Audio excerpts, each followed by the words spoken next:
You wake before sunrise in Pompeii, and for one quiet moment, it feels as if you have arrived inside a perfectly ordinary day.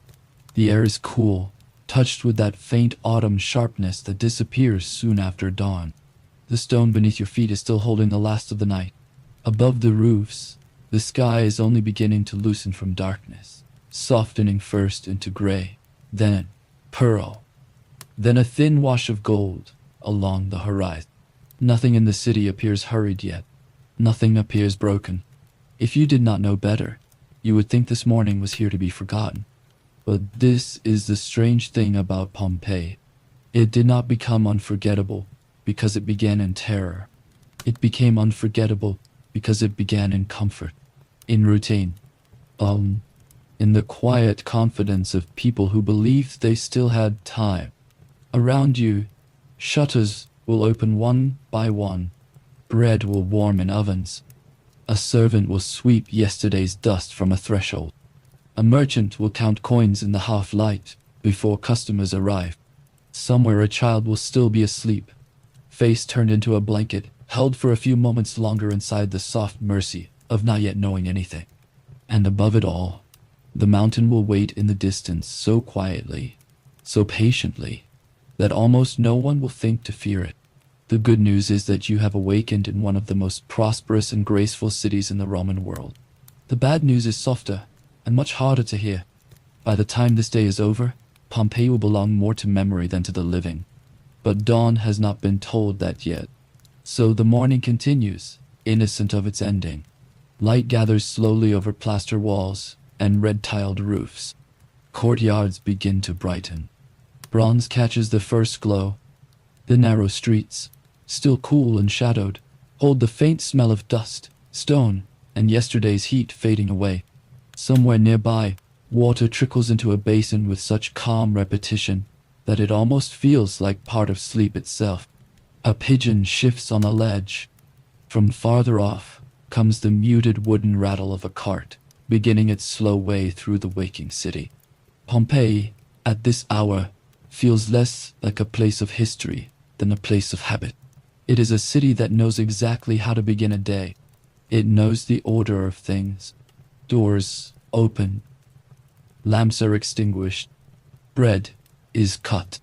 Prayers are murmured. Shop fronts are uncovered. Voices rise gently from private rooms into courtyards, then from courtyards into streets. Before long, fountains will gather gossip. Market stalls will gather customers. Public spaces will gather business, complaints, rumors, flirtations, and all the other small currents that make a city feel fully alive. And Pompeii is very much alive. Not fragile, not fading, not trembling at the edge of ruin. Alive in the confident way of a place that has money in its walls and rhythm in its streets. Alive in the Roman way, with painted interiors, busy workshops, domestic shrines, wine shops, bathhouses, market stalls, and the steady movement of people who know their roles in the day and trust the day to hold them. This is not some forgotten settlement at the edge of the empire. This is a place of trade, appetite, order, and display. A place where comfort has become so ordinary that it is nearly invisible. The people here do not wake feeling history approach. They wake thinking of errands, of lessons, of profit, of household matters, of what to buy, what to sell, whom to visit, what to serve at table, what news might be waiting in the forum. And why wouldn't they? The mountain beyond the city has stood there all their lives. Its slopes have fed vineyards. Its presence has become part of the background, as permanent seeming as weather, as familiar as a wall at the edge of a garden. It belongs so completely to the shape of everyday life that most eyes pass over it without really seeing it. That, perhaps, is how danger most often enters human stories. Not as a monster, not as a scream, but as something so familiar it no longer needs to announce itself. For now, though, there is still no need to hurry. The sky is brighter now, pale gold widening over the city. Cool air lingers in shaded corners, while the first touch of warmth settles on the upper walls. You can feel morning building itself carefully, layer by layer, as if Pompeii has all the time in the world to wake. And perhaps that is what makes this hour feel so tender. Nothing dramatic has happened yet. No voice has risen in alarm. No crowd has started to run. No one looking out across the city would say that this is the morning by which all other mornings here will one day be measured. And yet, without knowing it, everyone is already moving inside a date that will outlive them. That is the quiet ache at the center of Pompeii. Not simply that destruction came, but that it came to a place so settled in its own continuity. A place so certain that breakfast would lead to business, business to afternoon, afternoon to supper, and supper to another ordinary night. For this brief moment, the city still belongs completely to that belief. The air remains fresh. The stones remain cool. The first voices continue to rise, soft and human and unconcerned. Pompeii is still only waking, still stretching itself toward daylight, still held in that delicate interval between sleep and movement, when everything feels possible and nothing yet seems lost. And to understand why this day would become one of the most famous in history, we first have to step away from the street, cross a quiet threshold, and enter one of the homes now waking with it. Now let us leave the street and step through a doorway before the rest of the city fully stirs. The house belongs to a man named Marcus Lucretius, a merchant of comfortable means, not among the grandest in Pompeii, but secure enough to speak of stability, respectability, and a life arranged with care. From the outside, the domus is more reserved than a modern visitor might expect. Its street-facing wall gives little away. Roman houses often keep their richest life turned inward, and this one is no different. The threshold is modest. The real world of the home begins only once you cross it. Inside, the air changes at once. The sounds of the street soften behind you, replaced by a quieter pattern of domestic life already underway. You enter the atrium, the central hall around which the house breathes. Above it, cut neatly into the roof, is the compluvium, an opening left to the sky. Through it, the morning light pours downward in a clean pale shaft, touching the floor below where the impluvium waits, the shallow basin that gathers rainwater when the weather turns. At this hour the water rests still, holding a trembling reflection of the brightening sky. The room is simple but not plain. The floor beneath your feet is cool mosaic. The walls carry painted color, a little faded in places, but still warm with reds and ochres and dark bands that give the room structure. Around the atrium open the smaller chambers of the house, some still dim, some beginning to gather light. Nothing feels luxurious in the exaggerated sense. Rather, it feels ordered, lived in, a home built not to astonish, but to support the daily repetition of family life. Already, that repetition has begun. A servant is sweeping the floor with small, practiced movements, careful not to disturb the quiet of the morning, more than necessary. Another passes through the atrium carrying a clay lamp, checking the oil left inside before night returns again. Near the wall, folded cloths are being shaken out and smoothed. Somewhere farther in, a wooden chest is opened and shut. The sounds are soft, almost rhythmic, brush against stone, cloth against air, footsteps, light and familiar. It is the sound of a household putting itself in order before the day fully claims it. From the kitchen comes the smell that always makes a house feel awake before words do. Bread, wine, not the dramatic smell of a feast, but the warm, plain, nourishing scent of dough and heat and grain. It reaches the atrium in gentle waves, carrying with it hints of olive oil and ash from the cooking fire. In the colina, the kitchen at the rear of the house, someone has been up long enough to coax the fire into steadiness. Morning in a Roman home begins early, because so much must be done before the sun is high, and because the house itself runs on labor that must become invisible by the time the family sits down to eat. This is one of the quiet truths of the Roman household. Even peace has a workforce beneath it. And yet, for now, all of that effort folds into the feeling of calm. The house is not frantic. It is simply moving from stillness into function. One task gives way to another. Light strengthens. Warmth enters slowly from above. Then Marcus emerges from his sleeping room. He is in middle age now, carrying himself with a kind of contained assurance that comes from routine rather than vanity. He has not yet dressed for public life. He wears a simple tunic, suitable for the private beginning of the day, and his hair still bears the faint disorder of sleep. For a moment, he stands quietly in the atrium, as if measuring the morning before entering it fully. Men like Marcus do not imagine themselves at the center of history. They imagine themselves at the center of obligations, household accounts, business arrangements, the education of a son, the conduct of a daughter, the maintenance of reputation, the careful, unending work of preserving a respectable life. He nods to the servants as he passes, not warmly perhaps, but with the plain acknowledgement of a man moving through a structure he knows well. Then he turns, as countless Roman fathers would have turned at the beginning of a new day, toward the lararium. It stands in a small sacred corner of the house, a household shrine modest in scale but central in meaning. Here the family honors the protecting spirits of home and ancestry, those quiet divine presences believed to watch over the threshold, the storeroom, the children, the health of the household, and all those small, fragile continuities from which a family is made. The painted figures are lit now by the soft angle of morning. A tiny dish for offerings rests below them. The whole thing would be easy to overlook if you did not know what it meant. Marcus does know. He stops before the shrine and reaches for a small piece of incense. The movement is practiced, almost automatic, but not empty.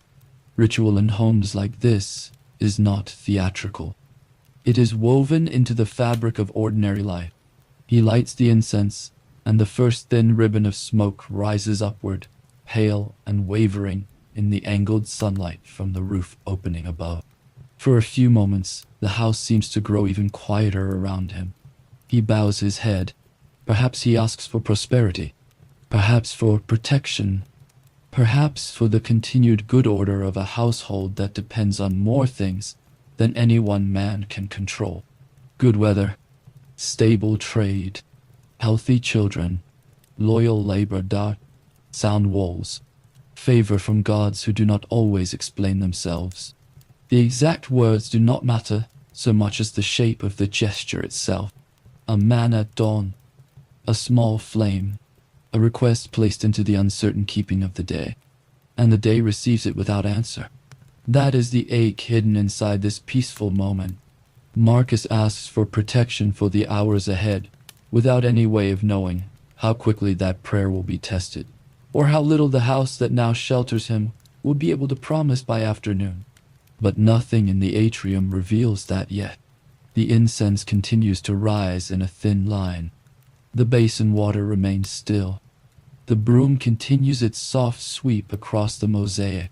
Somewhere in the kitchen, bread is being turned, and a small crackle of crust answers the fire.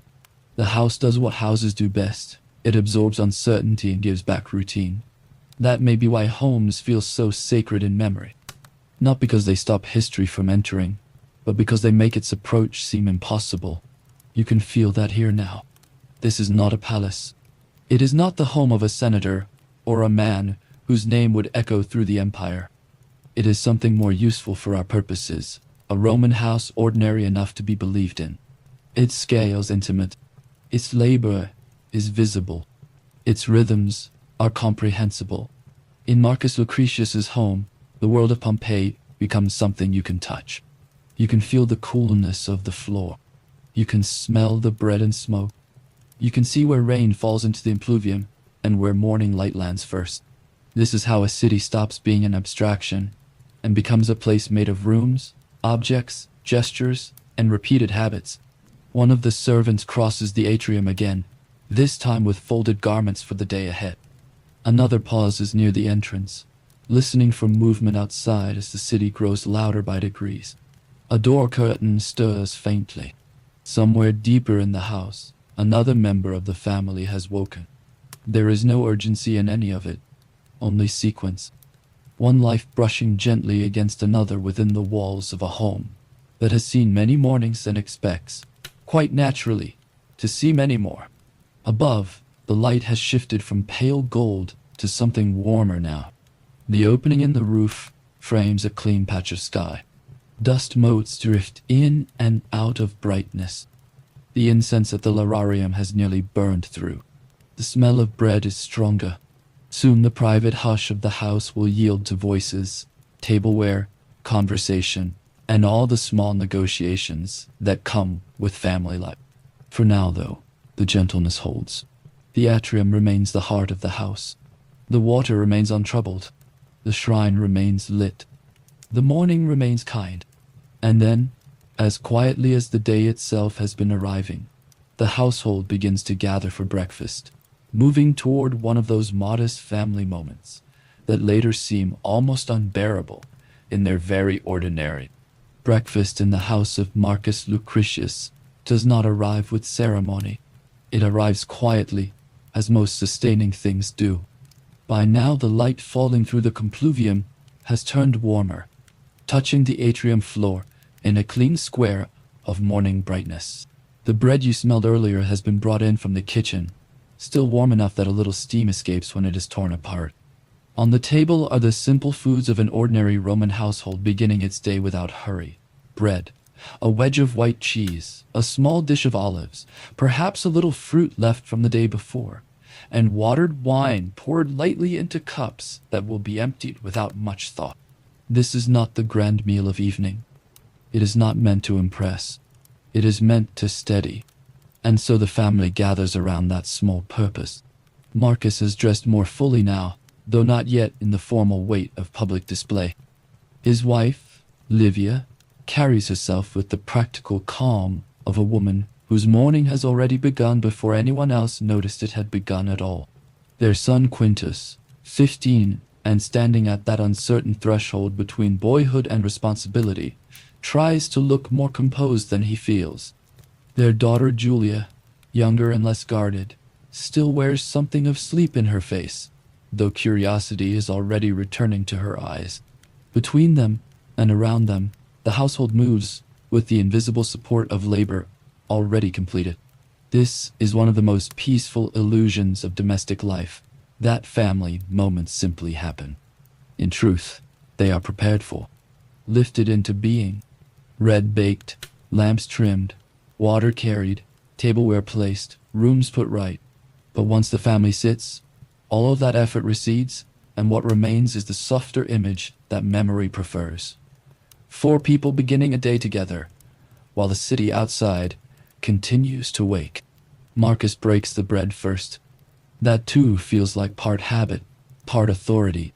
Livia divides the cheese into smaller portions. Quintus reaches for olives too quickly, then slows his hand when he notices his father notice. Julia glances toward the atrium where the light lies across the mosaic, and then back to the table, only half committed to stillness. There is something deeply recognizable in all of it. A family that knows itself well enough not to perform. A table at which no one feels the need to say anything important immediately. For a little while, the meal proceeds in the gentle silence of people not yet fully carried into the demands of the day. Then conversation begins, just as softly. Marcus asks Quintus if he is ready to come into the forum with him. Today, as on many days, the boy will accompany his father to observe business, to learn not through lectures but through presence, by watching how deals are approached, how other men speak when they want something, how patience often earns more than haste. Roman sons of respectable households are educated not only by tutors and texts, but by standing beside the father long enough for the shape of adulthood to reveal itself in practice. Quintus answers with that careful seriousness boys often wear when they know they are being measured.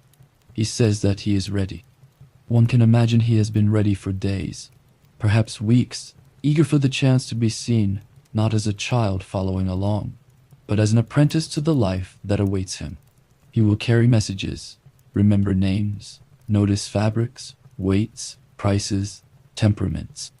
Even if he understands only half of what passes between the merchants, he will still feel himself drawing nearer to the adult world, and that feeling alone is its own education. Livia, Meanwhile, tells Julia that she will remain at home today. There is weaving to practice, household matters to observe. A Roman daughter of good family is also being trained, though toward a different horizon. She will learn how a house is kept in order, how cloth is handled, how food is managed, how servants are supervised, how hospitality is extended, and how respectability is maintained, not through grand gestures, but through repetition, judgment, and self-command. Julia receives this news with the restrained disappointment of someone young enough to want novelty and old enough to know she should not object too loudly. The morning remains calm enough to hold such tiny disappointments. That is how ordinary this day still is. Livia tears off a small piece of bread, and as though picking up a thread from the night before, remarks that the tremors came again while the house was quiet. Not violently, not enough to wake everyone perhaps, but enough that she noticed them. Enough to make the cups whisper against one another, and the bed frame answer with a faint complaint from the floor beneath it. She says it in the tone one uses for weather, or for a dog barking in the distance, or for anything inconvenient but familiar. The earth moved again last night. Marcus barely pauses before replying. He reminds her, as many Pompeians would have reminded one another, that the region has always been restless. There had been worse shaking before, years ago, and the city had endured. Walls were repaired, roofs retiled, business resumed. Life, after a short interruption, returned to itself. That is what cities do, especially prosperous ones. They normalize what they survive.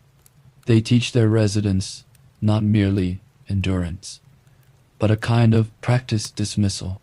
And so Marcus dismisses it, not arrogantly, not foolishly, exactly, simply in the way people do when small warnings arrive too often, and nothing terrible follows them often enough to earn belief. The mountain grumbles, the ground reminds, the shelves rattle, and then the day goes on. What else is one meant to do? Stop living each time the floor shivers? Refuse trade, because the walls sighed in the night? Fear, to remain useful, must be reserved for what is immediate. For now, nothing seems immediate. Livia does not argue. Perhaps she is not truly afraid, either. Perhaps she only wanted the tremors named out loud so they would feel less like a private unease. Quintus listens with the alert stillness of someone old enough to sense tension, but too young to know whether it deserves a place in memory. Julia has already moved on, tracing a finger through a crumb beside her cup. The conversation drifts elsewhere, with the ease of a household practiced in returning to normal. And that return, more than anything dramatic, is what gives the morning its power. Everything falls back into place.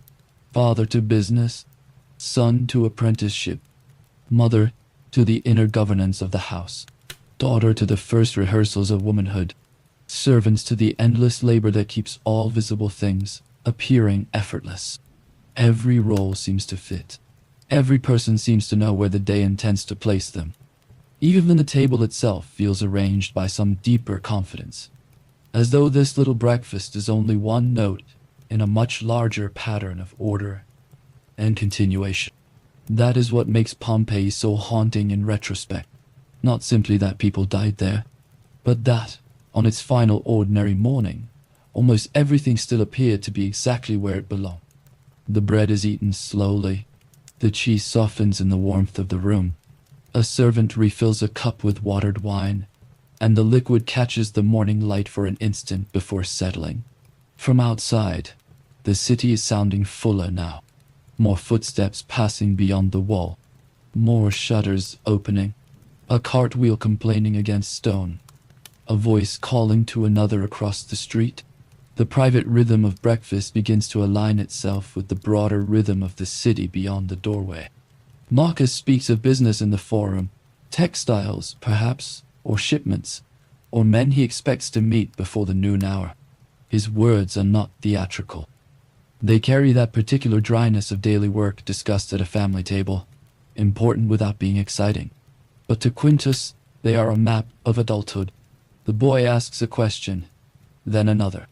Marcus answers the first fully, and the second only partly, perhaps to make a lesson of uncertainty. Julia listens only in fragments, more interested in the pattern of light creeping across the atrium than in imported cloth or market negotiations. Livia notices everything, and comments only when needed. A family does not reveal itself most clearly in crisis. It reveals itself at breakfast. In who speaks first, in who listens longest, in who reaches for more bread without asking, in whose silence feels peaceful, and whose silence feels watched. Nothing here suggests estrangement. Nothing suggests grandeur. It is a household functioning as households do, a little imperfectly, a little automatically, held together less by speeches of affection than by continuous familiarity. Even the tremors, once mentioned, begin to dissolve back into the harmless background of memory. The room is warmer now. The incense from the lararium has fully burned away. Somewhere in the kitchen, pottery is being rinsed. One of the servants passes the atrium entrance and pauses only long enough to ask whether anything more is needed. Nothing is. The small meal has done its work. It has fed the body, organized the morning, reassured the household that the day can proceed as expected. And perhaps that is the softest danger of all, the confidence that comes when every small thing behaves as it should.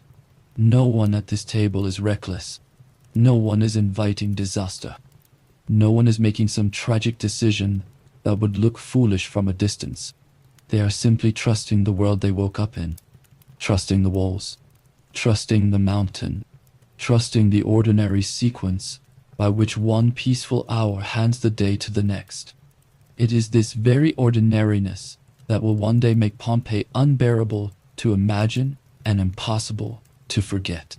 The warm bread, the casual remarks, the father instructing a son, the mother assigning a daughter her place in the day, the light moving a little farther across the floor, while no one yet understands that they are sitting inside one of history's last untouched domestic mornings. But for now, it is only breakfast, only a family, only the mild remains of sleep still lingering at the edges of the room, only the easy tone of people who expect to see one another again by evening and tell each other how the day went. The meal ends without ceremony, as it began. Marcus rises first. Quintus follows a moment later, trying to match his father's composure. Livia gives Julia a final instruction before the household separates into its daytime paths. Cups are cleared. Breadcrumbs remain on the table for a few moments before they too are brushed away. Chairs shift. Sandals cross mosaic. The house exhales and rearranges itself.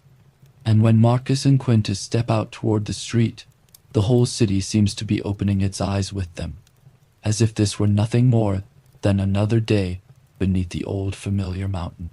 When Marcus and Quintus step out from the cool inward quiet of the house, Pompeii is no longer merely waking. It is fully entering itself. The street outside has changed in the last little while.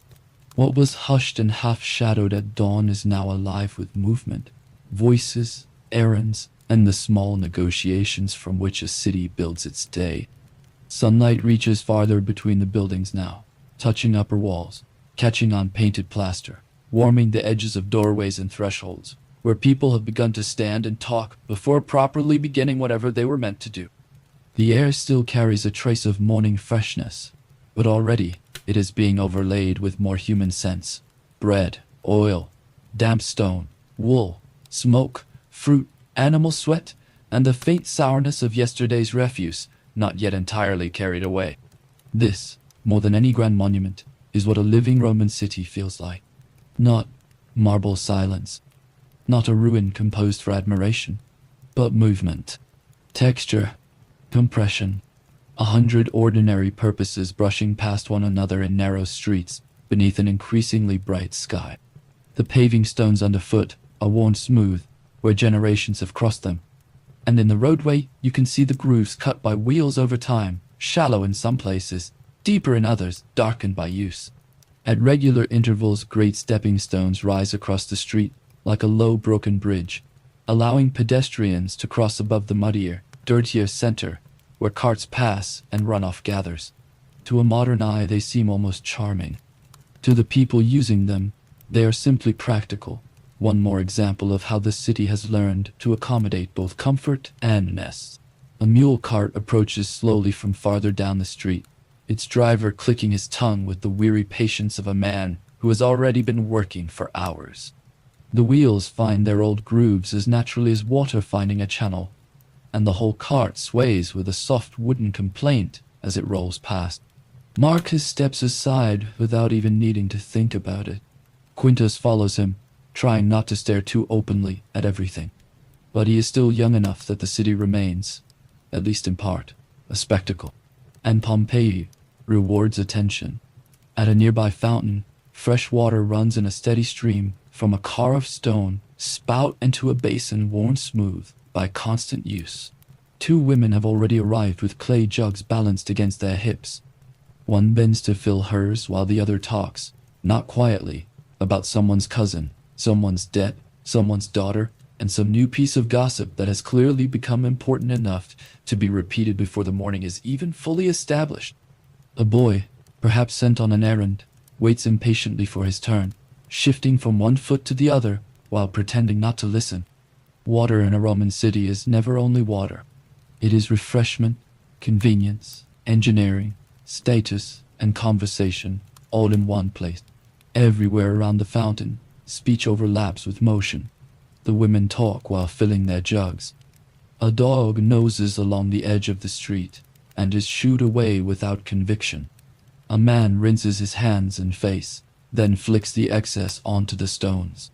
Another pauses only long enough to drink from his palm before continuing on. The fountain is not a landmark. It is a pulse point, one of many.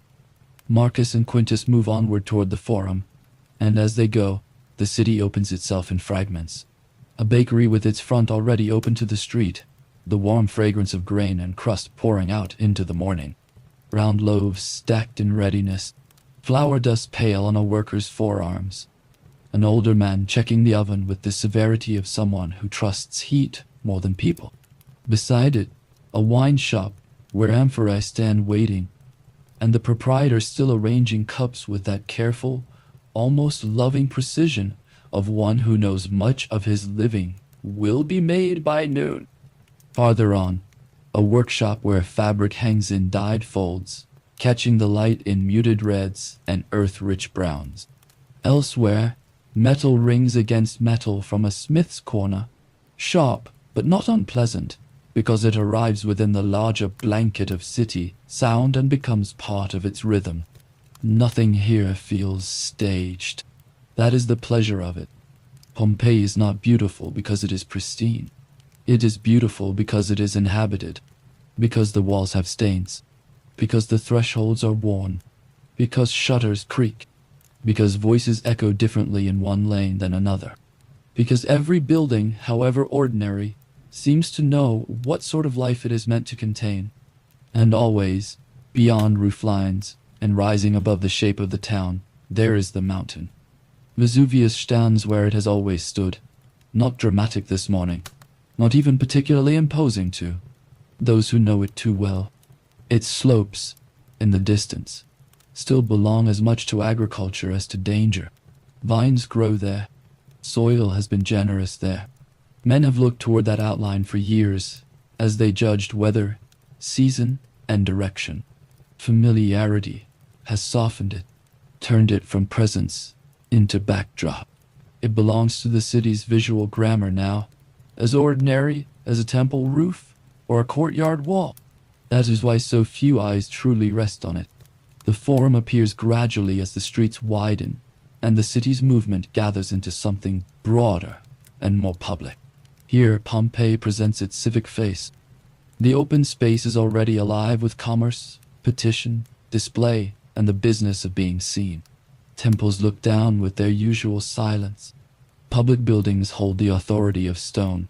Men in better cloth than their neighbors stand in clusters discussing matters that may be political, commercial, or merely self-important. One can rarely tell at first glance, and often there is little difference. Marcus slows here, not because he is unsure where he is going, but because the forum encourages a certain style of movement. Deliberate, alert, available to interruption. A man in business must be visible before he is useful. Someone greets him.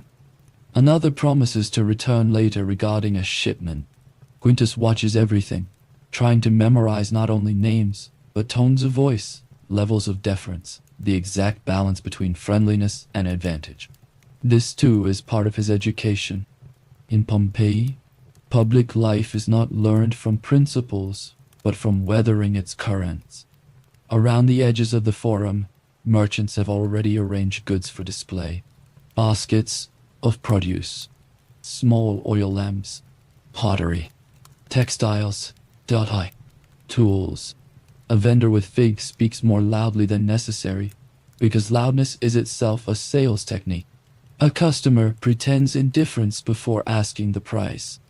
A man selling fish exaggerates the freshness of his catch, with the confidence of someone who knows exaggeration is expected and perhaps even respected. Business here is conversation sharpened by appetite. Not all appetites are for food or profit. Near a wall, two men are discussing an upcoming election with the solemnity other men reserve for military strategy. Their opinions seem deeply held, though whether deeply informed is another matter. Political notices have been painted on walls throughout the city, endorsements and recommendations speaking in the names of neighbors, tradesmen, associations, and hopeful allies. Pompeii, like all Roman towns, is a place where public ambition stains the plaster as naturally as dust. Even the walls have opinions.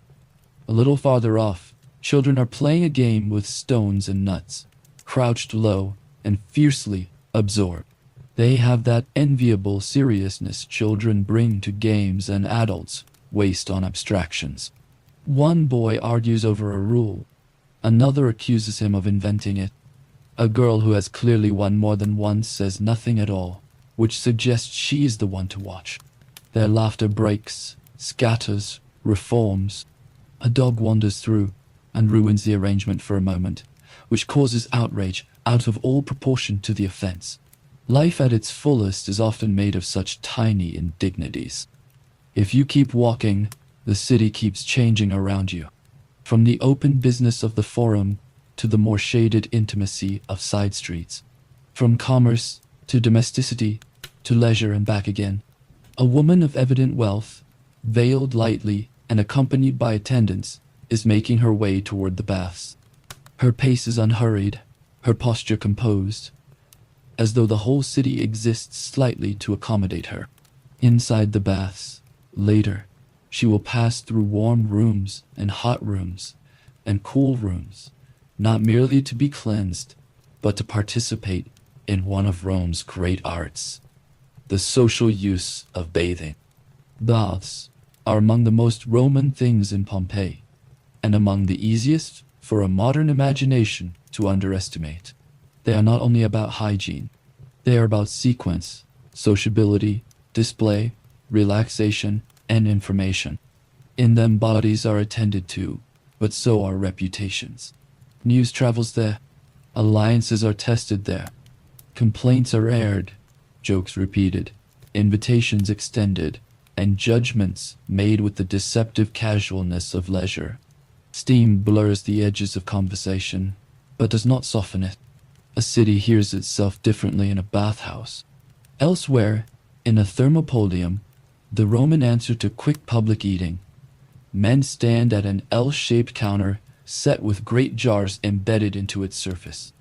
Steam rises from one. Another holds wine. Another some stew or pulse dish or hot food meant to be eaten without ceremony by those too busy or too unwilling to return home.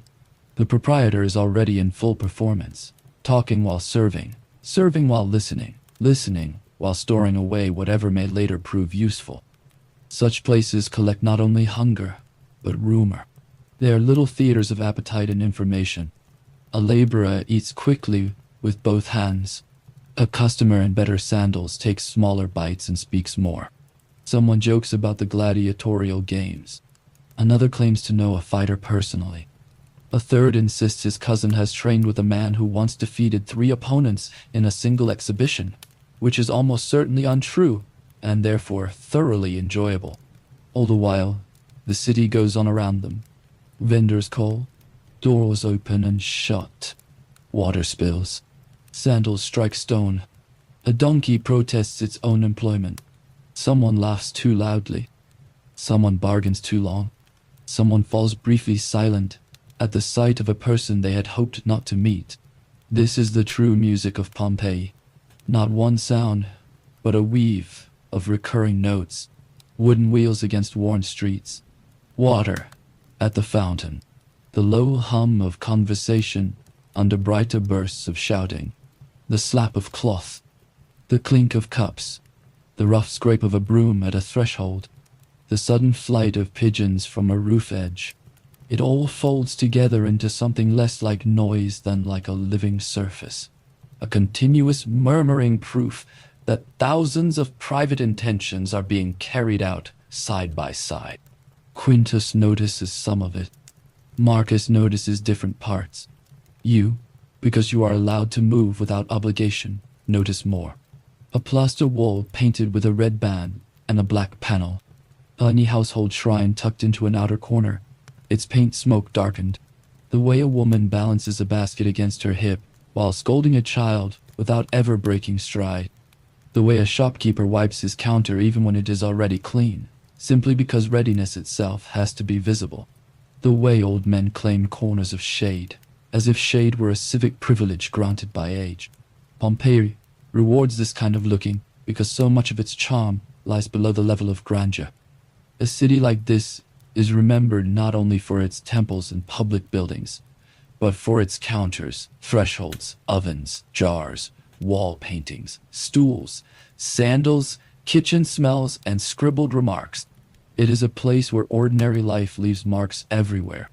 On stone, on plaster, on the arrangement of rooms, on the habits of movement people no longer need to think about.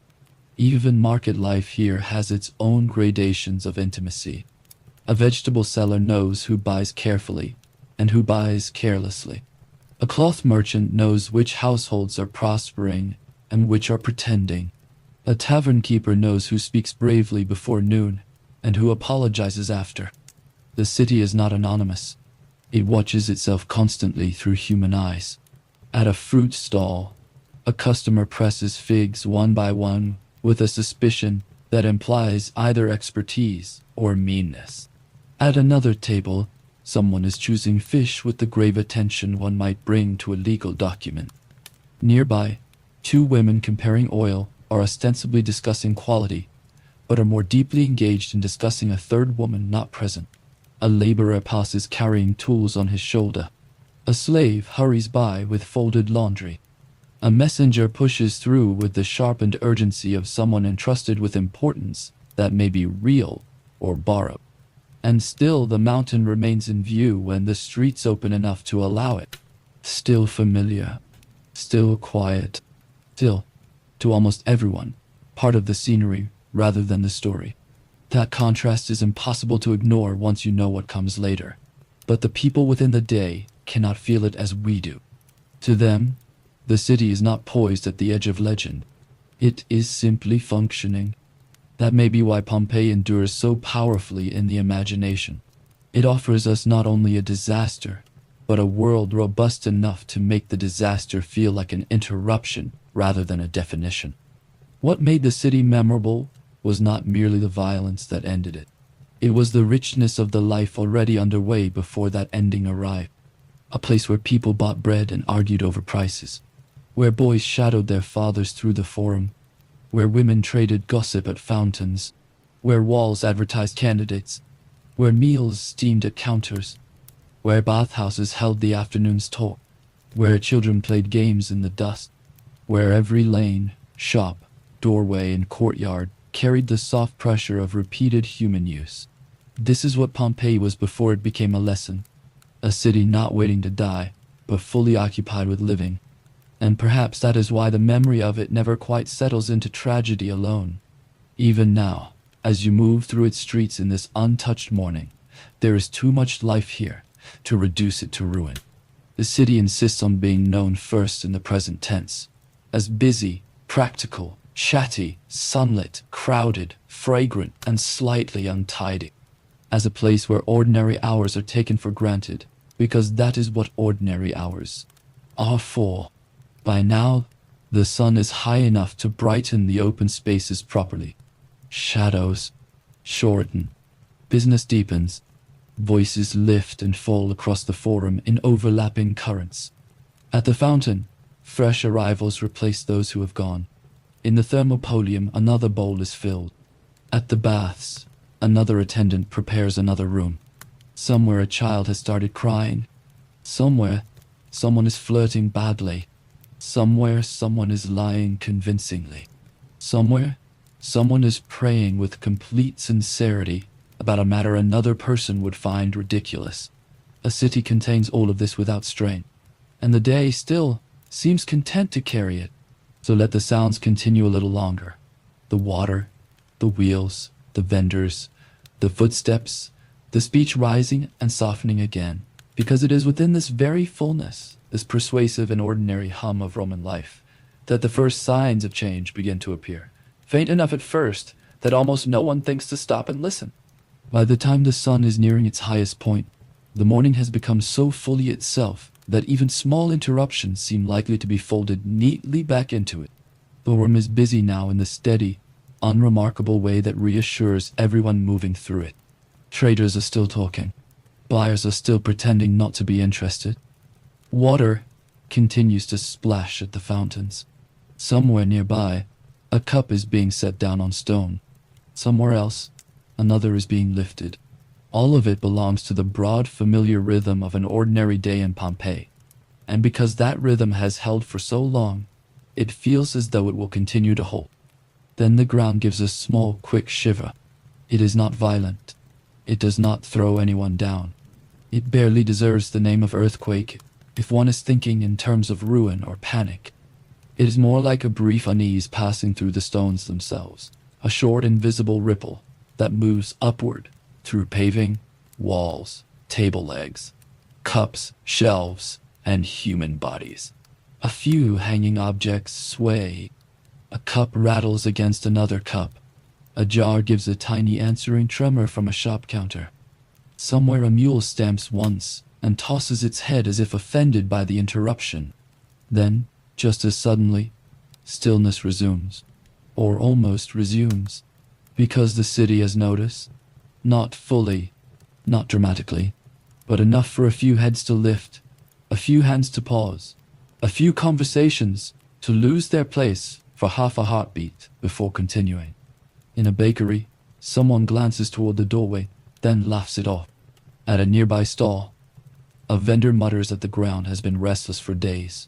A woman at the fountain presses her lips together, not in fear exactly, but in the mild irritation of someone who has felt this before and does not care to discuss it. Marcus feels it too. He has been standing with another merchant, listening with only partial patience to the careful shaping of a business proposition, when the movement travels up through his sandals and into the bones of his leg. Quintus notices his father stop speaking before he notices the tremor itself. The boy looks down at the stones, then up again, trying to decide whether this is the sort of moment adults will later say mattered. Marcus's expression barely changes. If anything, it narrows, not in alarm but in calculation. The conversation around them frays for a moment, then begins mending itself almost immediately. That is how places accustomed to small warnings survive. They absorb them, diminish them, wrap them in routine before they can enlarge inside the mind. A second tremor comes not long after, and this one is a little clearer. Not stronger by much, but long enough to make people feel its shape rather than only its interruption. A set of cups hanging in a shop front ticks softly against one another. Dust drifts from somewhere high on an old wall. A child who does not understand anything except the sudden change in adult faces goes still for a moment, then resumes playing when no one shouts. One man laughs and says the mountain is reminding everyone not to grow lazy. Another answers that the mountain has better things to do than worry about laziness in Pompeii. There are smiles, shrugs, a few glances, and above the city, beyond the roofs and sunlit edges of the public square, Vesuvius still stands with the same familiar outline it has worn all morning.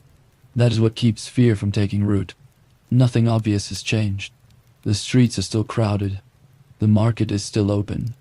The water still runs. The sky is still bright. A disturbance without a picture is easy to forgive. Then someone sees the smoke. At first it is so slight that it hardly deserves the word. A darkening, perhaps. A faint smear above the summit. Something less like a plume than like a thought that has not yet decided to become visible. Most people would miss it if they were not already half primed by the tremors to look upward. Even then, many who do see it find ways to diminish it at once. Mist, dot, dust, a trick of light, a passing thickness in the air. The mountain often seems different from one hour to the next, depending on haze, sun, season, distance. But there is an old man near the edge of the square who does not dismiss it.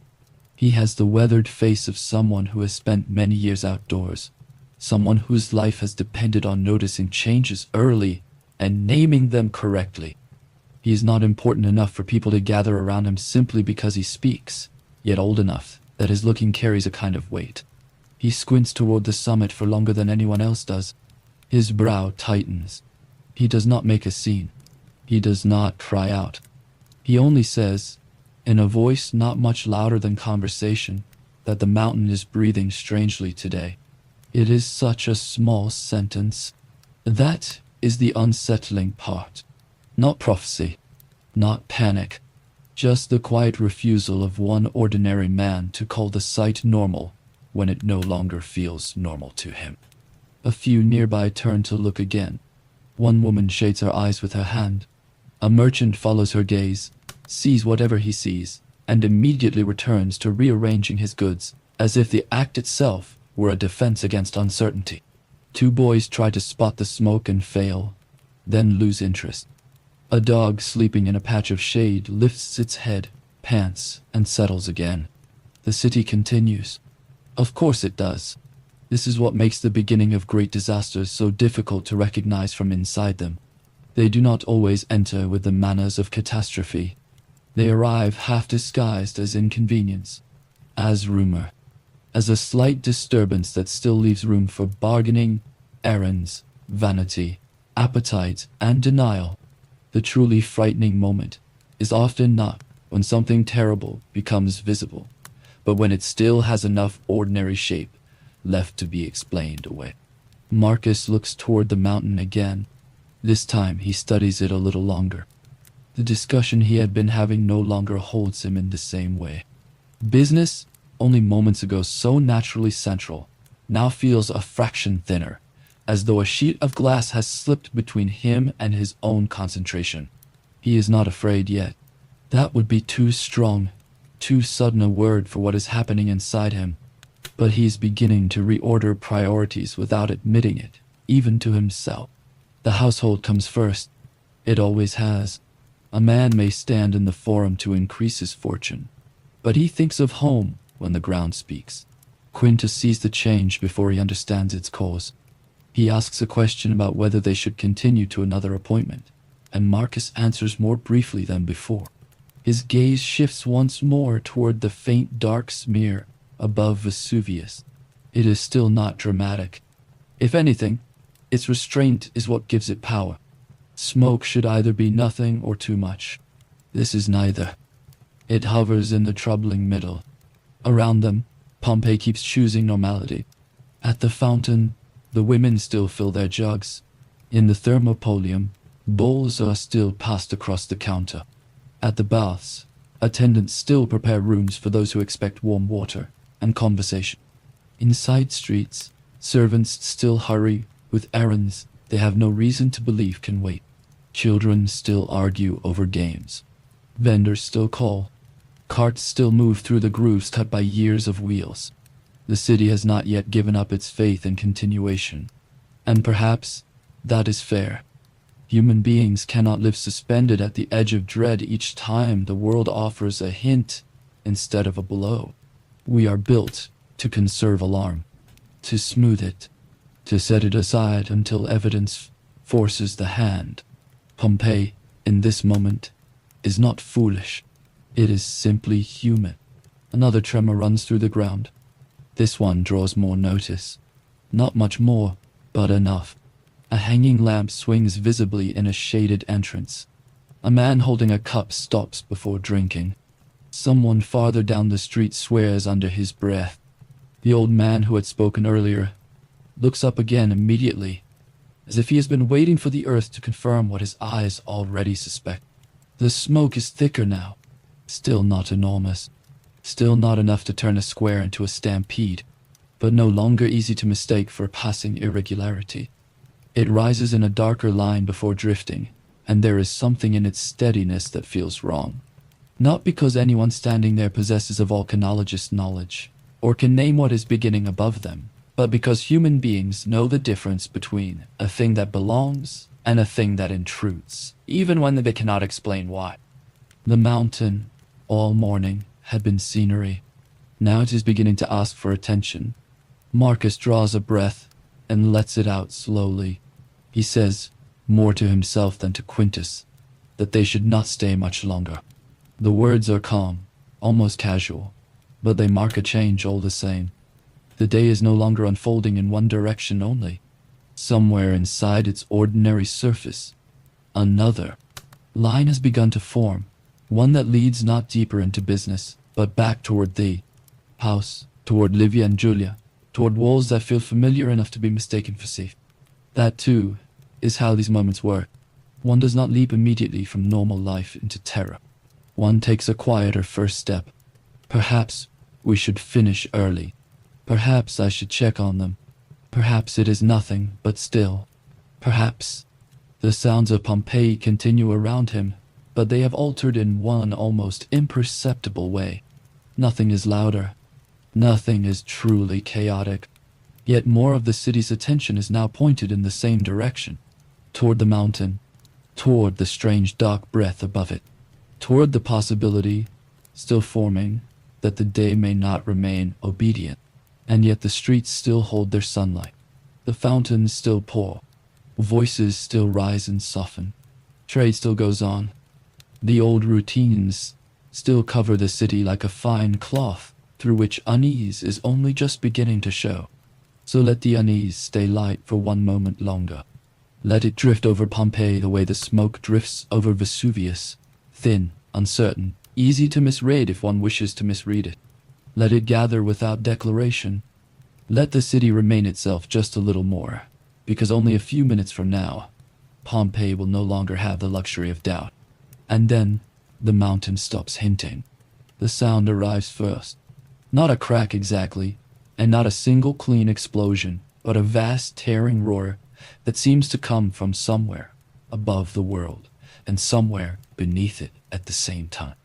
It rolls across the city with such force that for one suspended instant everything else disappears inside it.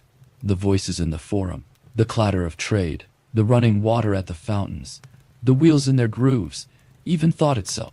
People do not scream immediately. They freeze. Heads turn. Conversations break apart in mid-sentence and are never finished. Quintus looks up at once. Marcus does too, and this time there is no need to squint. Above Vesuvius, rising with terrible speed into the bright day, is a column of blackness so vast and unnatural that the eye struggles to understand it.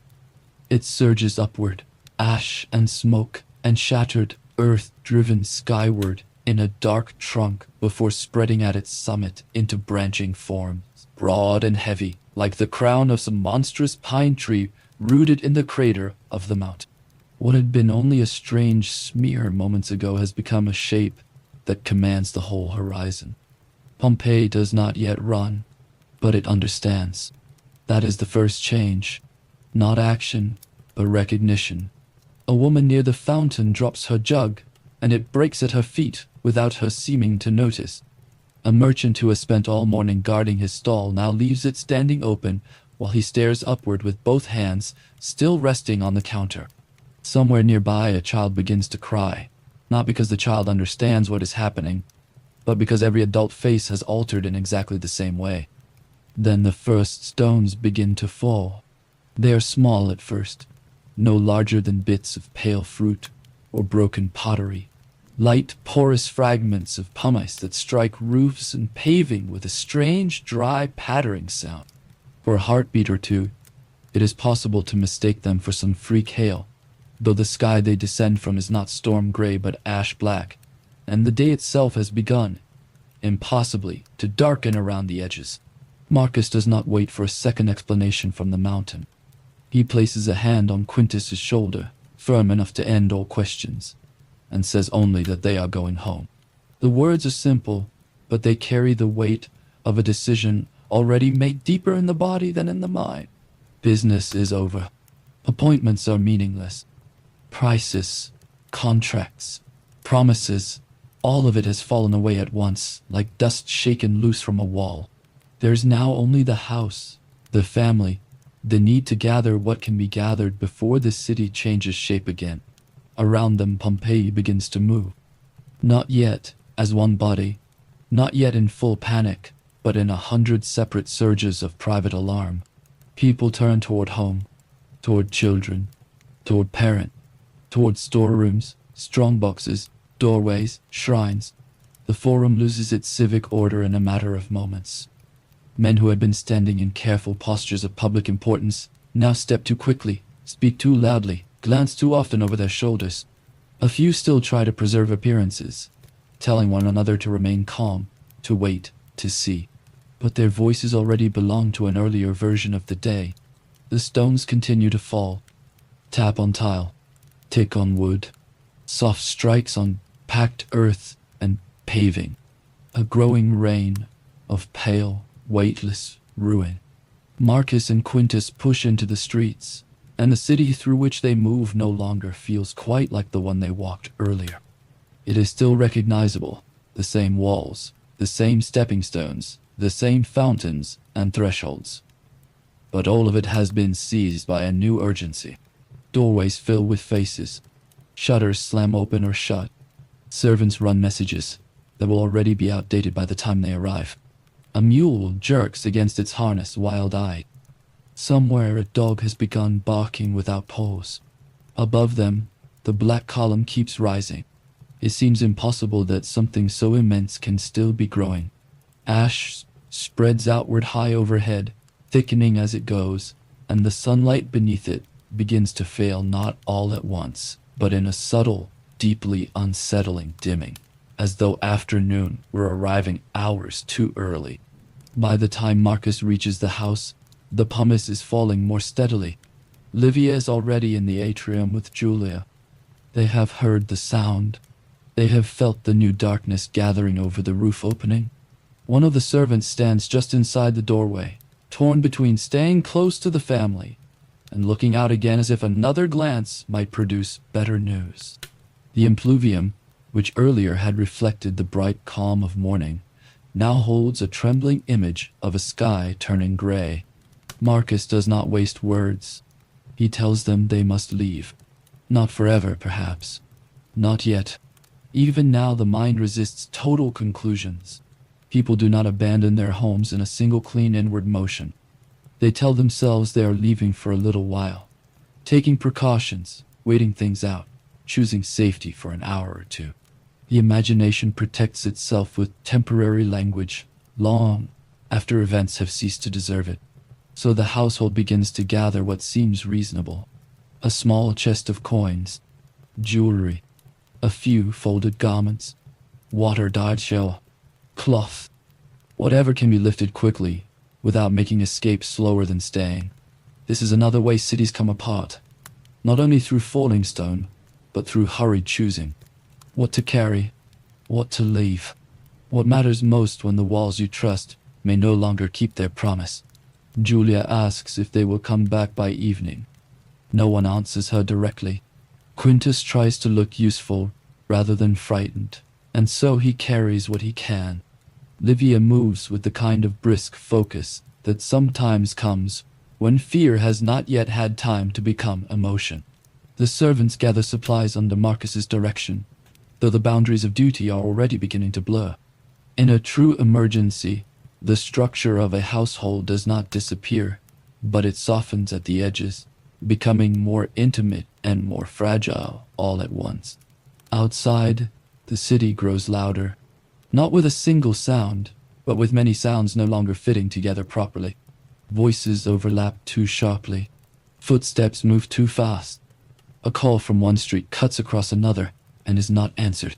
Pottery breaks. Someone is praying. Someone else is shouting for a child. From somewhere nearby comes the abrupt crash of a roof tile or shutter struck hard by falling stone. And still, astonishingly, many people are trying to remain calm. That is what is most human about this phase of disaster. Even with the sky darkening and pumice raining down, even with the mountain transformed before their eyes, many still behave as though composure itself might restore the world. A man secures his shop door. A woman insists on gathering one more basket of household items. Another pauses to cover a lamp. A merchant drags a chest indoors, rather than abandoning it. Two neighbors exchange theories instead of plans. Calm persists beyond usefulness because panic feels like surrender, and no one wants to be the first to admit that the ordinary day is truly gone. But the day is going. When the family steps back into the street, the brightness of noon has been replaced by a strange, ashen twilight. The air itself seems different, drier, fuller, carrying fine grit that catches in the throat and settles in the hair and along the folds of clothing. The pumice has grown larger now. Some pieces strike with enough force to make people flinch and raise their arms over their heads. Others bounce along the paving, pale and deceptively light, gathering at corners and thresholds in drifts that did not exist moments before. Marcus leads them forward into the flow of citizens now spilling into the streets from every direction. Some head for relatives, some for the gates, some for the harbor, some, perhaps, nowhere in particular, driven only by the need not to remain where they are. The city has entered that dangerous interval in which people still believe there may be one correct choice, one safe direction, one route that will preserve both life and order. That hope is what keeps movement from becoming pure chaos. It is also what makes every new obstruction feel like a personal betrayal. A cart ahead has stopped at a bad angle, blocking part of the roadway while its owner tries furiously to turn it around. A woman carrying too much loses half of it and must choose in seconds whether to stop or continue. A man with blood on one side of his head insists he is unhurt while swaying where he stands. The stepping stones that earlier seemed part of the city's charm now become awkward obstacles in a street filling with debris, bodies, and urgency. Above all this, the mountain goes on. It does not strike once and fall silent. It does not deliver its violence in a single blow. Pompeii does not collapse in one moment of pure destruction. It comes apart by layers, by warning, hesitation, decision, delay, by each small hope interrupted and replaced with another. A city does not surrender itself all at once. It is loosened. It is thinned. It is urged from one false certainty into the next. And so the family keeps moving. Pumice falls in a relentless dry rhythm on tile, wood, stone, cloth, shoulders, carts, and outstretched hands. The sky lowers. The streets crowd. Breath grows shorter, not yet from exhaustion alone, but from the feeling that the very air is being altered around them. Still, each step carries its own promise. Once we reach the next street, once we reach the wider road, once we reach the harbor, once we are farther from the mountain, then perhaps the day will become survivable again. This is how hope survives disaster at first, by shrinking into the next decision. By now the city no longer doubts that something terrible has begun, but it has not yet learned how many times it will need to choose again before night. And from this point onward, every road will appear to lead towards safety, right up until the moment it no longer does. At first, the harbor still seems like a reasonable idea. That is how these moments work. Even after the sky has changed, and the stones have begun to fall, the mind reaches instinctively for familiar solutions. Water means distance. Ships mean escape. The sea, in ordinary times, is the great opening beside a crowded city, the direction in which roads do not matter and walls no longer confine you. If the mountain is behind them, then the water ahead must surely offer some kind of mercy. So Marcus leads the family that way. Not only Marcus. Hundreds of others are making the same calculation at nearly the same time, and together they begin to pour through the streets in a slow, tightening current of fear. The city, already darkening beneath the growing cloud, now seems to be moving inward and outward all at once, doors opening, people spilling into the roads, and every road taking on the strained pulse of a body trying to outrun a fever. The air has changed again. It is no longer only filled with falling pumice, but with finer ash too, light enough to drift, thick enough to sting. It settles on hair, on lashes, on lips, on shoulders, in the folds of cloth, and the creases of skin. Breathing now requires attention. Not panic yet, but attention. A hand over the mouth, a lowered head, a quicker blink. Each breath feels a little drier than the last, and still the city moves. Marcus keeps Quintus close on one side. Livia holds Julia's hand on the other, though before long the child begins to stumble in the thickening fall of ash and stones. Behind them, Titus and another servant struggle on with the bundles they were ordered to carry, though the usefulness of possessions is already diminishing by the minute. The weight that made sense inside the house feels different here in the street, where every added object costs breath, speed, and balance. Around them, Pompeii is full of people making the same discovery. A man with blood running from his scalp pushes forward anyway, one hand pressed to the wound, the other stretched out to keep his family from losing sight of him. A woman has tied a cloth around her face and wrapped another around the head of a little boy she is half carrying, half dragging through the moving crowd. Some people have lifted cushions or folded blankets over their heads against the falling stones. Others use wooden trays, baskets, even doors ripped from hinges or planks pulled from stalls. Necessity is turning household objects into armor. The streets are harder to cross now. Pumice collects in corners and along walls, pale and soft at first glance, but treacherous underfoot, shifting and sliding like dry snow. More debris litters the roads. Broken pottery, abandoned bundles, a dropped sandal, a cracked water jug leaking pointlessly into ash. Every few moments, the ground trembles again, and each tremor brings a fresh rain of fragments from roofs and walls already under strain. The family presses on. At one intersection, a mule cart has overturned and spilled half a household into the road. Blankets, baskets, a chair, 2 amphorae, a chest that someone is still trying to drag to safety by its handles, even though it clearly weighs too much, and the effort is nearly killing. His wife is shouting for him to leave it. He refuses once, then twice, then finally lets go only when a larger shower of pumice sends everyone nearby ducking for cover. Hope, at this stage, has not disappeared. It has merely become practical. People are no longer hoping to keep the day intact.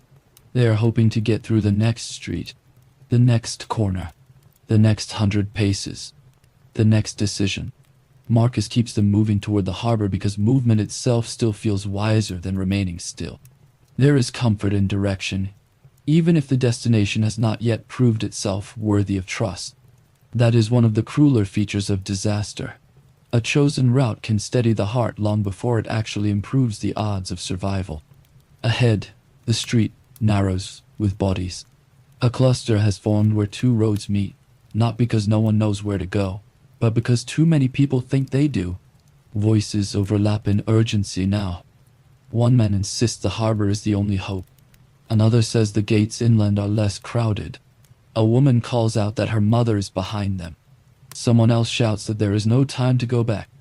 A child is crying somewhere inside the mass of moving people, but the sound is swallowed almost at once by the larger noise of feet, stone, voices, falling debris. Then a crash rolls through the street from somewhere nearby. A roof has given way. No one needs to see it happen to understand what the sound means. Heads turn. The crowd contracts, then surges again. Panic does not explode. It tightens. It sharpens into smaller, harsher motions. Elbows, pulls, commands, place. The family's jostled hard enough that Julia nearly loses her footing altogether. And this time, Titus does not wait for permission.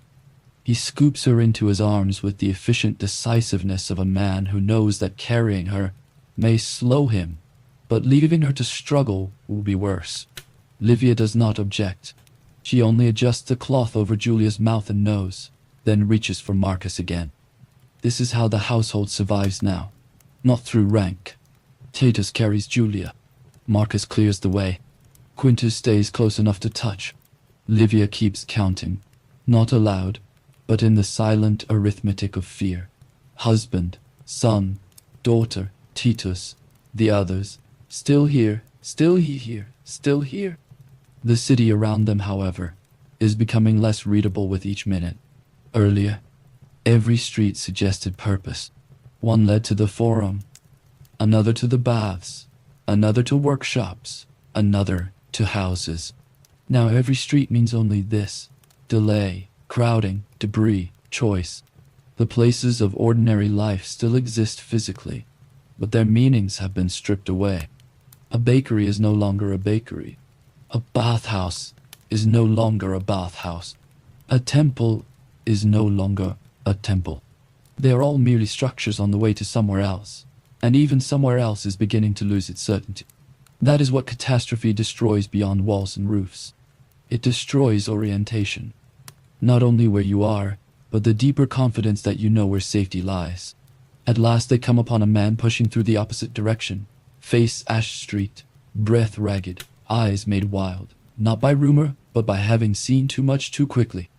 He knows Marcus, or at least knows him well enough to seize his arm and force a hearing. Do not go to the harbor. The words come out broken by breath, but the meaning is clear enough. The sea, he says, has drawn back from the shore. Ships are grounded at angles in the mud. The water's behaving strangely. Some vessels are already damaged. The shoreline is chaos. He speaks in fragments because language itself is failing under urgency. But he does not sound mistaken.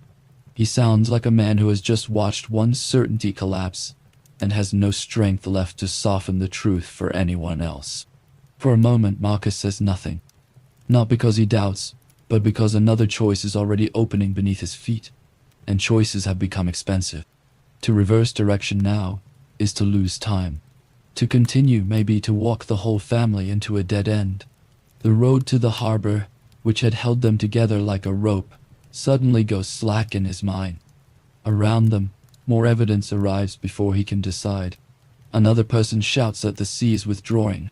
Someone else says the boats cannot launch. Another insists they can, but sounds as though he is arguing with hope rather than with facts. The crowd itself has begun to split. Some still push toward the water. Others peel away in confusion, looking for inland roads, for courtyards, for any place that sounds like a plan. Marcus turns, scanning not just the street but the geometry of the city he thought he knew. The house is behind them and no longer reachable in any meaningful sense. The harbor ahead is no longer reliable. The open streets are growing more dangerous. The sky is darker. The air is thicker. This is the moment when survival stops being escape in a straight line and becomes judgment. He thinks of the Villa of the Mysteries, not because it is miraculous, not because it promises rescue, but because it lies beyond the city's thickest press, on the outskirts, substantial, enclosed, built of stone, large enough to offer shelter if shelter is still possible. He knows the property, or knows of it. The image comes to him not as a dream of safety, but as a structure, walls, rooms, depth, enough material between human lungs and the altered sky to make a few more hours conceivable. He says the name aloud. At first it sounds less like a decision than a memory. Then he repeats it with force enough to organize the others around it. They will go there. They will leave the road to the harbor. They will cut northwest, toward the edge of the city. No one argues. Quintus only nods, jaw tight now. Too old to ask for reassurance, and too young not to need it. Livia's face reveals the strain of changing course once more, but also a kind of relief. A fixed destination, even a fragile one, still offers shape to fear. Titus adjusts Julia's weight in his arms. The servants shift what they are carrying, and leave behind what now costs too much to keep. Another little surrender, another practical grief. So they turn, and with that turn the whole logic of the day changes again. They are no longer trying to outrun the mountain by distance alone. They are trying to find thickness, roof, dot, stone, interior space, a pocket of temporary protection inside a city whose open surfaces are becoming hostile to life. The route toward the villa is no easier. In some places, it is worse. Ash now lies high enough around the edges of the street to drag its sandals. Pumice keeps falling with that dry, unending patter which, by repetition alone, becomes almost hypnotic. Roofs groan. Cornices crack. In one lane, they are forced to detour around a fallen section of wall that has collapsed outward into the road, half burying a cart and whatever had once been beneath. In another, they pass a family huddled beneath a portico, unable to choose between waiting and moving, trapped not by stone but by indecision. Marcus does not let them stop. That, too, is a kind of mercy. In such moments, one person's certainty, even imperfect certainty, can keep others from sinking into the paralysis of too many terrible options. The city seems at once narrower and more immense now, every turn revealing more human distress. A man calls for a brother he can no longer see. Two women support an older woman between them, nearly carrying her. A child wrapped in cloth is held tight against a shoulder. A young couple struggles with a chest before abandoning it in the street and continuing on with only each other. Everywhere, people are shedding weight, objects, plans, assumptions, even dignity, in exchange for motion. And over all of it, the ash keeps falling.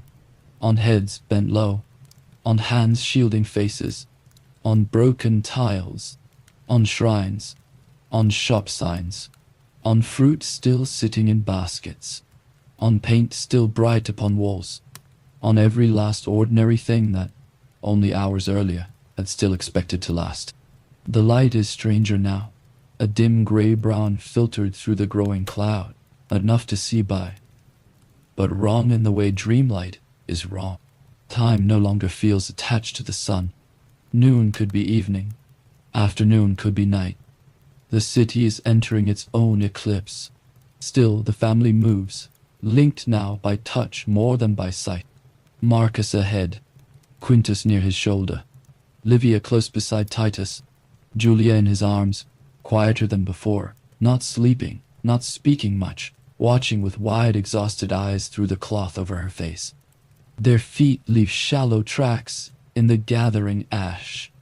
And for a moment, as the street opens slightly, and the crowd thins just enough to breathe, the rhythm of their movement settles into something almost solemn. Step, sink, lift. Step, sink, lift. Gray dust gathers around their ankles like winter that has forgotten how to be cold. Hope has become smaller now, but not weaker. It no longer looks like escape across open water. It no longer looks like outrunning the horizon. It looks like a building with thick walls, a room without windows, a roof that might hold, a place substantial enough to shelter breath and heartbeat for a little while longer.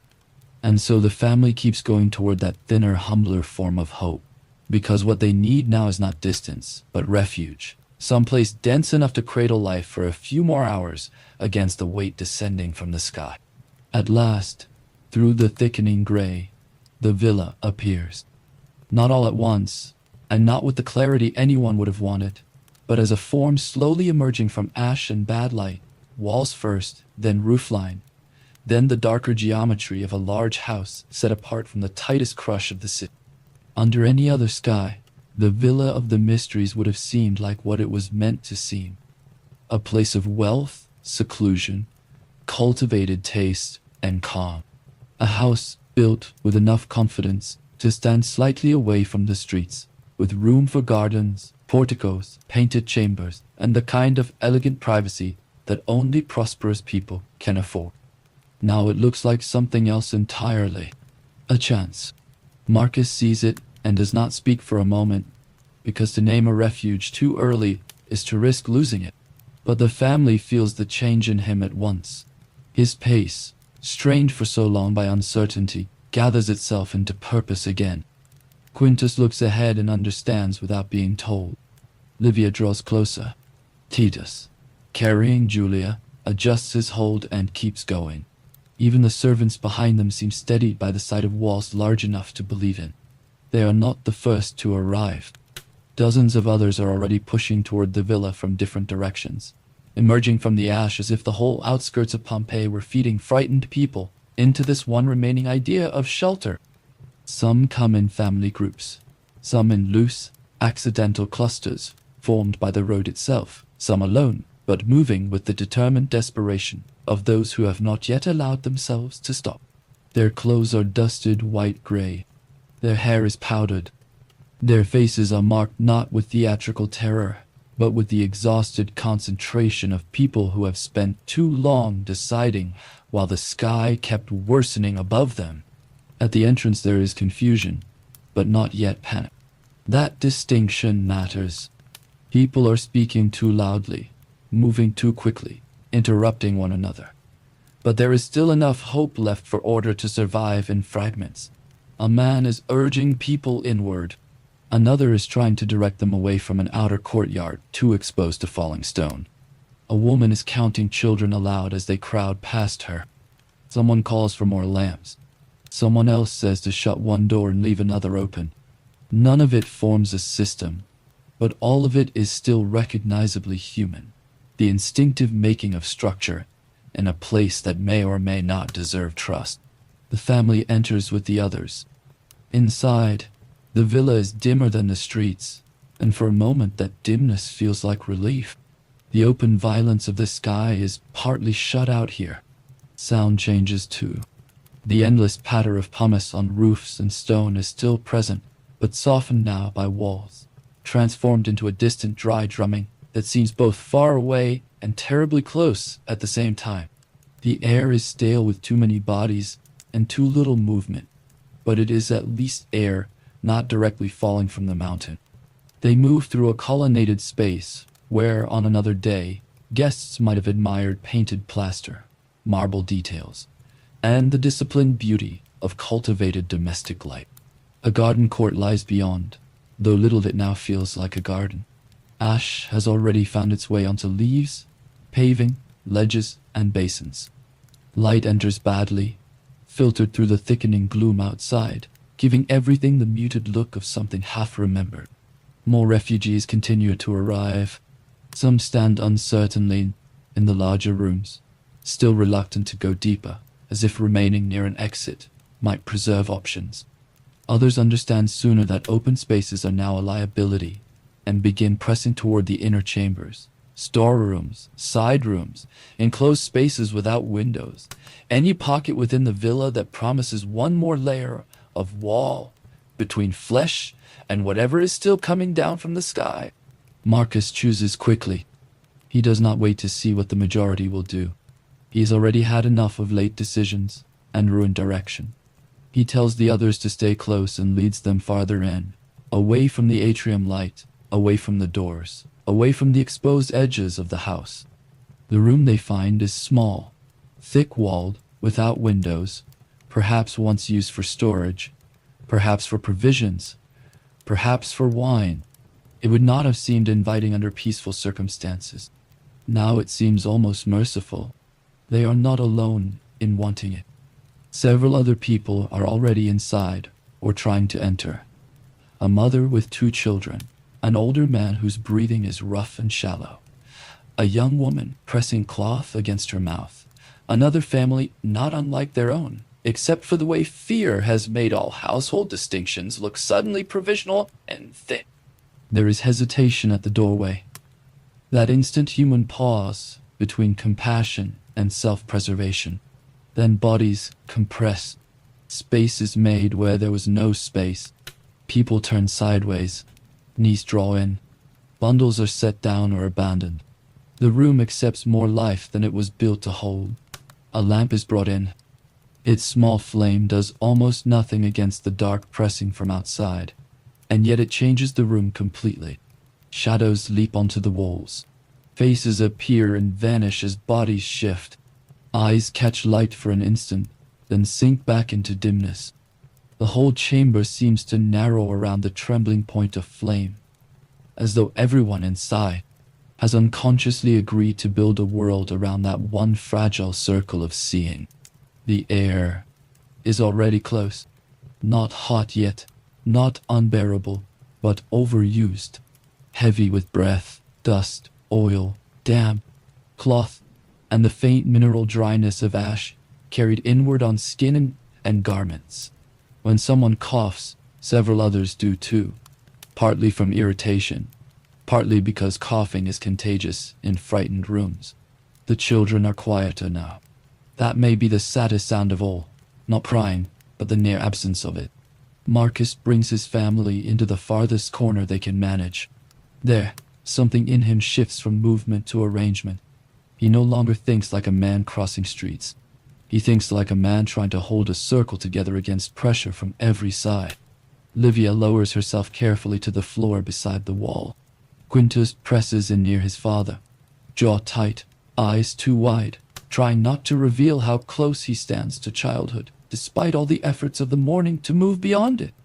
Titus kneels with Julia still in his arms until she can stand again, but when he sets her down she sways, and so he keeps one arm around her almost without thinking.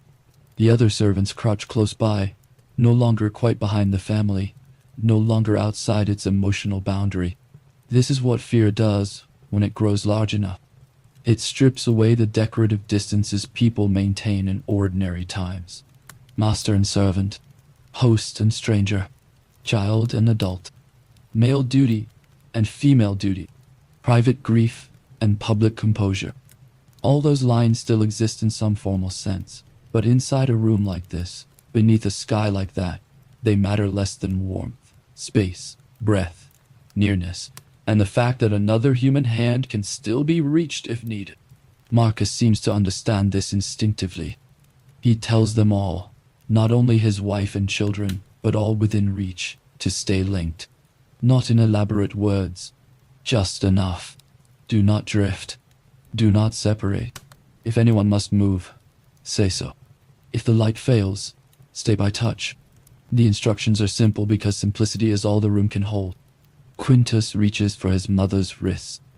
Julia clutches at Livia's sleeve. Titus remains close enough that his shoulder touches Marcus's knee. One of the servants presses back against the wall with both hands around a bundle she no longer seems to care about. Another reaches out without ceremony and grips the forearm of the older man beside him when a tremor runs through the floor. Outside, the sound is changing. The pumice still falls, but beneath that familiar dry drumming, there is another note now, lower and less rhythmic. Not yet a roar, not yet anything a trapped mind can clearly name. More like a gathering force at a distance, the way the sea sounds different before a storm, or wind sounds different when it is moving towards something rather than merely through it. Some in the room hear it and try not to acknowledge it. Others speak more softly, as though reduced volume might keep the walls calm. One woman is praying under her breath.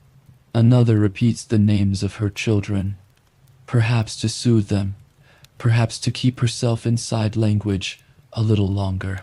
A man near the doorway says they should have kept moving. No one answers him.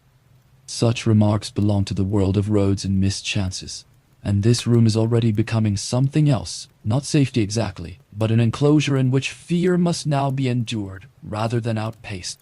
And yet, strangely, there is still a tenderness here. Not comfort, but tenderness. The kind that appears when people have no further energy for performance. Livia smooths Julia's hair even though ash keeps settling into it.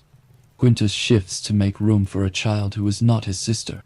Titus gives his outer cloth to one of the older women nearest him because she is shivering, though the room is close. Someone passes the lamp more carefully than the circumstances require, simply because carefulness itself remains one of the last habits of civilization. Nobody says these things matter. They do them anyway. When the walls of a city begin to fail one after another, the final thing that holds human beings together is often no grand principle at all. It is the hand beside them, the shoulder, the familiar voice, the body making space, the quiet instruction to stay close. The room grows darker as the outer light continues to die. The lamp flame seems smaller now, though perhaps it is only the room's fear expanding around it. Oil smoke rises in faint ribbons and clings near the ceiling. The air tastes older with each passing moment, as if the room itself has become a sealed breath. Somewhere beyond the villa, stone breaks under weight. Somewhere nearer, people are still moving through halls, still choosing rooms, still shutting doors, still trying to convert architecture into hope. Marcus leans close enough that Livia can hear him without his needing to raise his voice. He says that they stay together, no matter what. It is not a dramatic vow. It is an administrative tenderness, the kind married people arrive at after years of shared ordinary life. She nods once. Quintus hears and nods too, though no one asked him. Julia says nothing. Her fingers only tighten in the cloth at her mother's arm. The sound outside grows again, not louder only, nearer. Even those who have been pretending not to hear it can no longer entirely preserve that fiction. Heads tilt. Breathing changes. The room does not erupt into panic, but it contracts around listening. Every face seems to turn inward and outward at once. Inward toward the people nearest, outward toward the walls beyond which something vast is approaching through the ash-thick dark. The lamp flickers. Child whimpers once, and stops. The stale air presses close. Shadows tremble on plaster. And then that sound no one in Pompeii has ever heard before, begins to move toward them in earnest. The sound reaches them before the heat does. It comes as a rushing force threaded with a harsher note inside it. A deep roaring breath crossed by a high, continuous hiss, as if the air itself has been sharpened. No one in the room has language for it.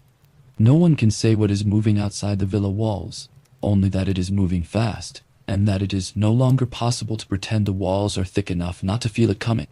Someone whispers to get down. Several already have. The room contracts all at once, not in movement outward, but downward, inward, closer. Bodies fold toward the floor. Heads bow. Cloth is lifted over mouths and noses. Children are pulled into chests. Arms find shoulders, wrists, backs. Whatever part of another human body can still be held. The lamp flame flutters wildly in the disturbed air, throwing shadows that jump and shiver over the walls, before shrinking again. Marcus does not speak loudly. There is no point. He draws Livia and Julia toward him, pulling them into the curve of his body with the instinctive, useless, beautiful urgency of someone trying to become shelter with his own flesh. Quintus presses in beside him, close enough that Marcus can feel the trembling effort by which the boy is trying not to tremble. Titus remains on Julia's other side, one arm still around her, the other braced against the floor. The servants, the strangers, the old man, the mother with her children, all are now reduced to the same essential posture, close to the ground, close to one another, listening. Then the first true wave of heat reaches the room. It does not enter like a flame licking visibly through a doorway. It enters more terribly than that, as atmosphere transforms. The air itself changes character. It turns hotter, harsher, thinner in the wrong way, as if every breath must now pass through something damaged before it reaches the lungs. Those closest to the walls flinch first. A woman makes a short sound that never quite becomes a cry. Someone coughs, and the cough immediately roughens into struggle. Outside, the roar deepens. Inside, the room begins to lose its shape. Not physically at first. The walls still stand.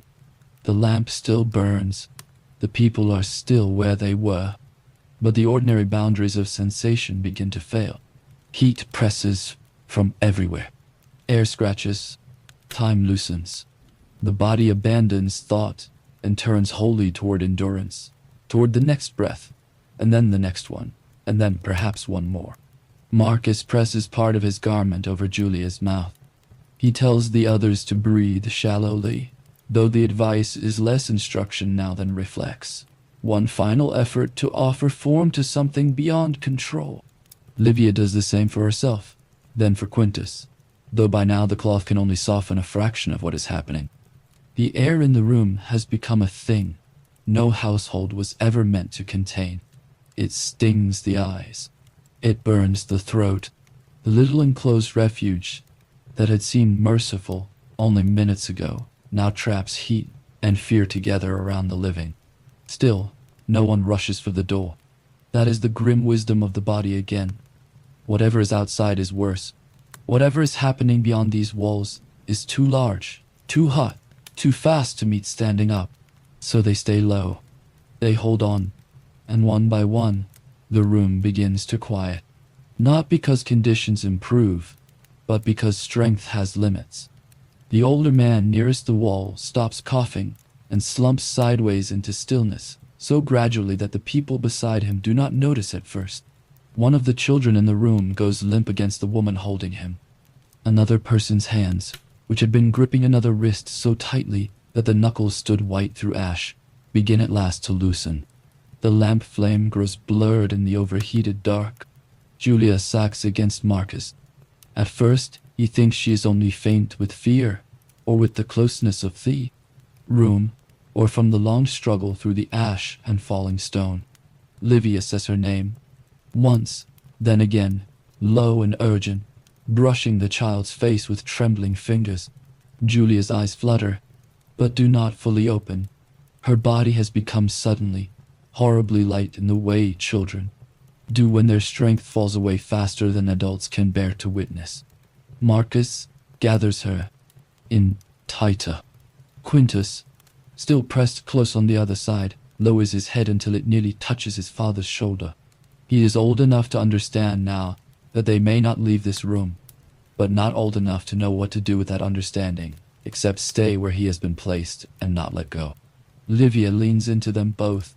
Titus reaches across in the dimness and finds Julia's arm, or perhaps Livia's hand, or perhaps only cloth. It no longer matters which. In the thick and dark of the room, touch has become the last reliable form of seeing. The roar outside surges again. The walls shudder. Dust falls. The lamp gutters lower.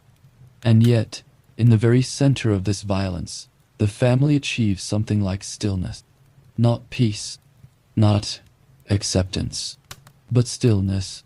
The terrible effort of deciding, moving, choosing, turning back, choosing again. All of that ends here. No street remains to be taken. No destination remains to be argued over. No object remains worth lifting. Even fear itself changes shape once there is nowhere left to run. It settles into closeness, into breath, into the pressure of bodies joined against the dark.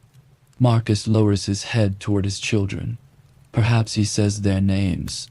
Perhaps he says nothing more at all. There are moments in history that become unforgettable, not because they are witnessed in full, but because they are preserved at the edge of disappearance. Pompeii is one of them. The city was not only destroyed that day, it was held, arrested, kept in the final grammar of bodies trying to protect one another, of hands not yet unclasped, of families gathered into shapes that would outlast memory itself. This room, this breathless corner of a villa at the edge of a dying city, is becoming one of those places. Not yet in plaster, not yet in ash hardened by centuries, but already in posture. Marcus bent around his family. Livia folded inward toward her children. Quintus pressed close, no longer trying to look like a man. Julius slipping softly away before language can catch it. Titus still beside them, no longer servant or subordinate in any meaningful emotional sense, but simply another human being refusing to withdraw his hand. The heat continues to climb, though the room now feels strangely far away, as if distance has entered it from within. Breathing is short and shallow, then shorter still. The sounds of distress become fewer, not because suffering has passed, but because consciousness is receding from it. The lamp gives off one last trembling measure of light, and then seems only a dull point in the dark. Outside, the surge moves over Pompeii with a force the people inside could never have imagined while the city was still eating breakfast, still bargaining, still opening shutters to the day. It passes over roofs and streets and courtyards and temples, over fountains and shops and painted walls, over all the little arrangements of Roman life that only hours earlier had seemed so durable. It does not ask who was rich, who was poor, who was free, who was enslaved, who had prayed, who had delayed, who had chosen too wisely, who had chosen too late. It simply takes the day away. Inside the room, Marcus keeps his arms where they are for as long as the body can obey love. Then even that effort begins to soften. The darkness thickens. The heat presses. The breath shortens. The room grows quieter than any roomful of people should ever become. And when the last traces of awareness begin to withdraw, they do not withdraw into peace exactly, but into something slower, more distant, as if time itself were folding over them.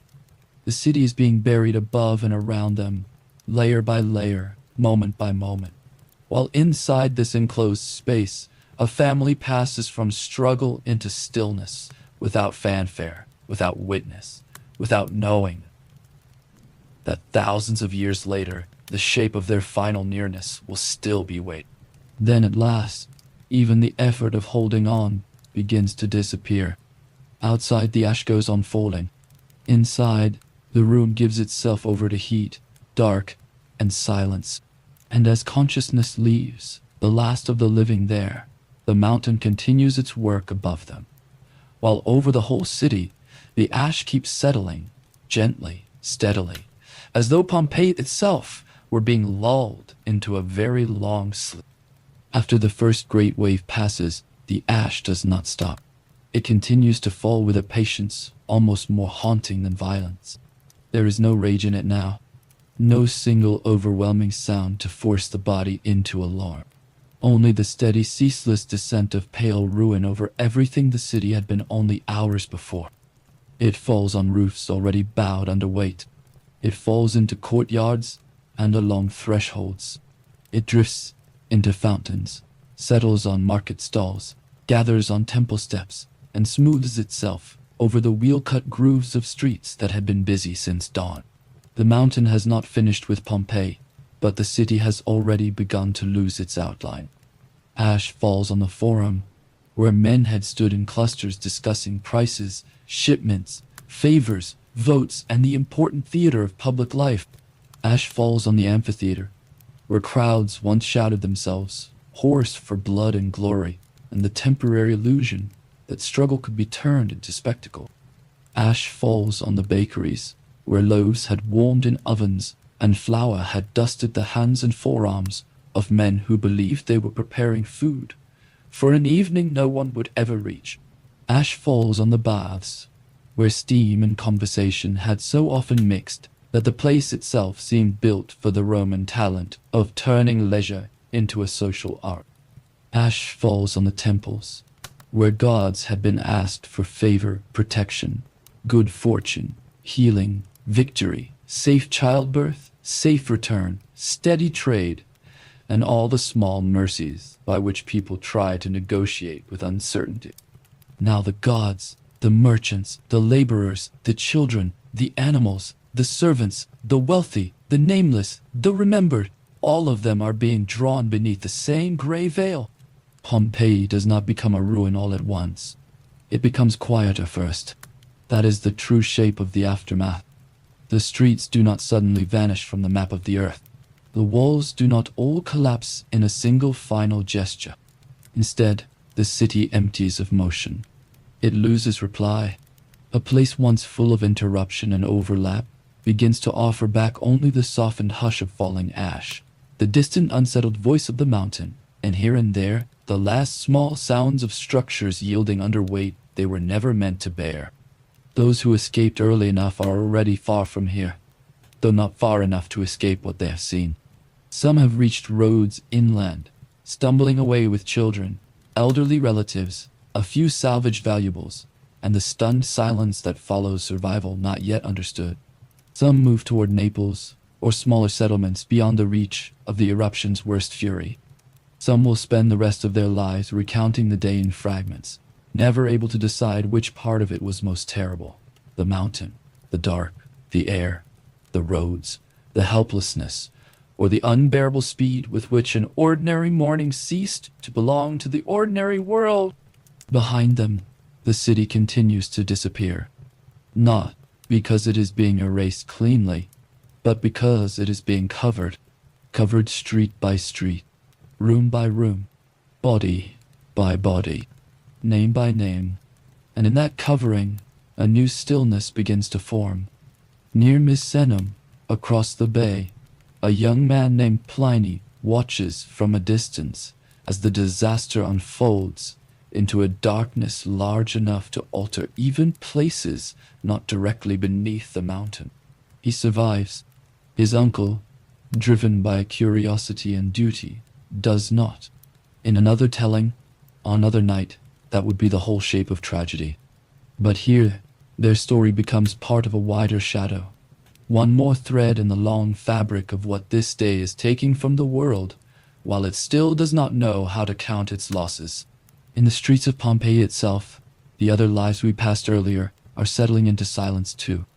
The gladiator who had once inspired admiration, now stripped of spectacle, reduced at last to the simple nobility of trying to help others before strength and courage both ran out.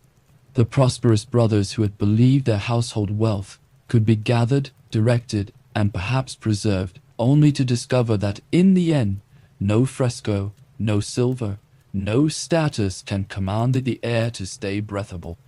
The keeper of the Thermopolium, who lingered too long in the belief that routine might survive disruption, that food and trade and service could continue 1 hour more, one customer more, one decision more, until delay itself became fate.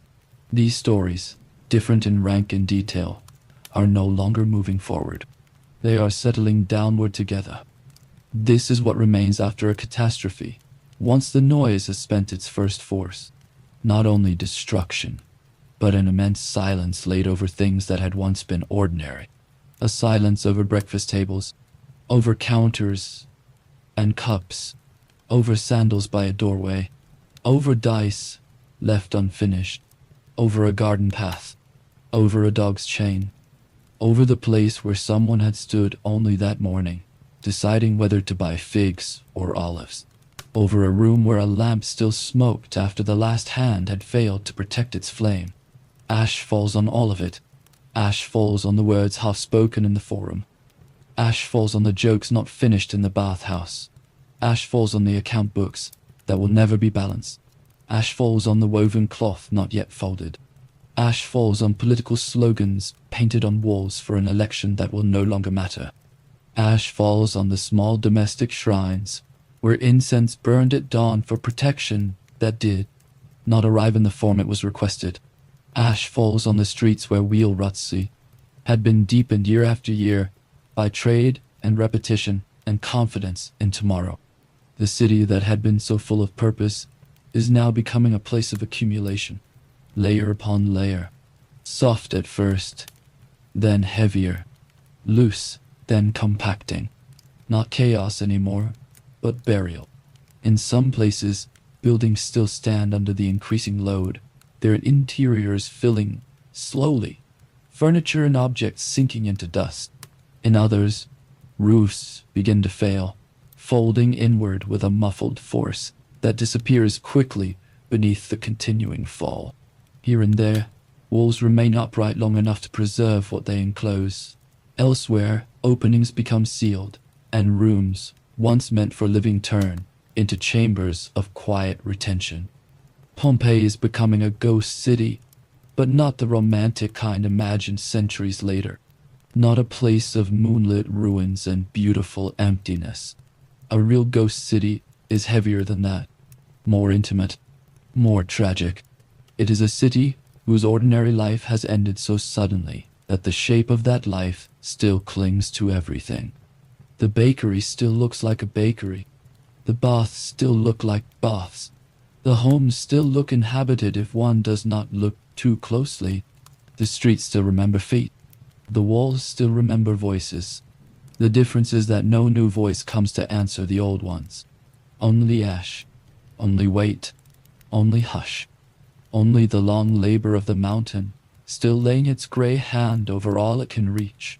And yet there is something strangely tender in this phase, if tenderness can exist inside devastation.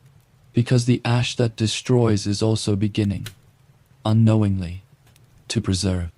It settles over painted walls and protects them from sun. It covers graffiti and shields it from weather. It seals rooms from the long abrasion of ordinary time. It fills the spaces around bodies and objects so precisely that one day absence itself will become a form of evidence. But that knowledge belongs to another age. For now, no one within Pompeii understands that the city is not merely being lost. They do not know that it is being kept. What they know, or would know, if they could still know it, is only the dim, terrible settling of all things. Ash falls on the porticos. Ash falls on the courtyards. Ash falls on the upper rooms, and storerooms, and servant passages. Ash falls on the houses of the rich, and the rooms of the poor. Ash falls on the stepping stones, and the fountain basins. Ash falls on the theater seats, the stable floors, the painted walls, the market stalls. Ash falls on the names of those who were loved, and those who were merely known. Ash falls on faces. Ash falls on hands. Ash falls on the final shapes of people who tried, as all people do, to remain human to one another until the very last moments allowed them. And gradually, beneath that patient falling, Pompeii goes to sleep. Not peacefully, not willingly, but completely. Its outlines soften, its noises cease, its urgency passes into stillness. Its day, which began in bread and light and ordinary conversation, ends under a sky no longer visible, with the whole city tucked away beneath a thickening blanket of volcanic memory. In the years to come, survivors will speak of what happened here.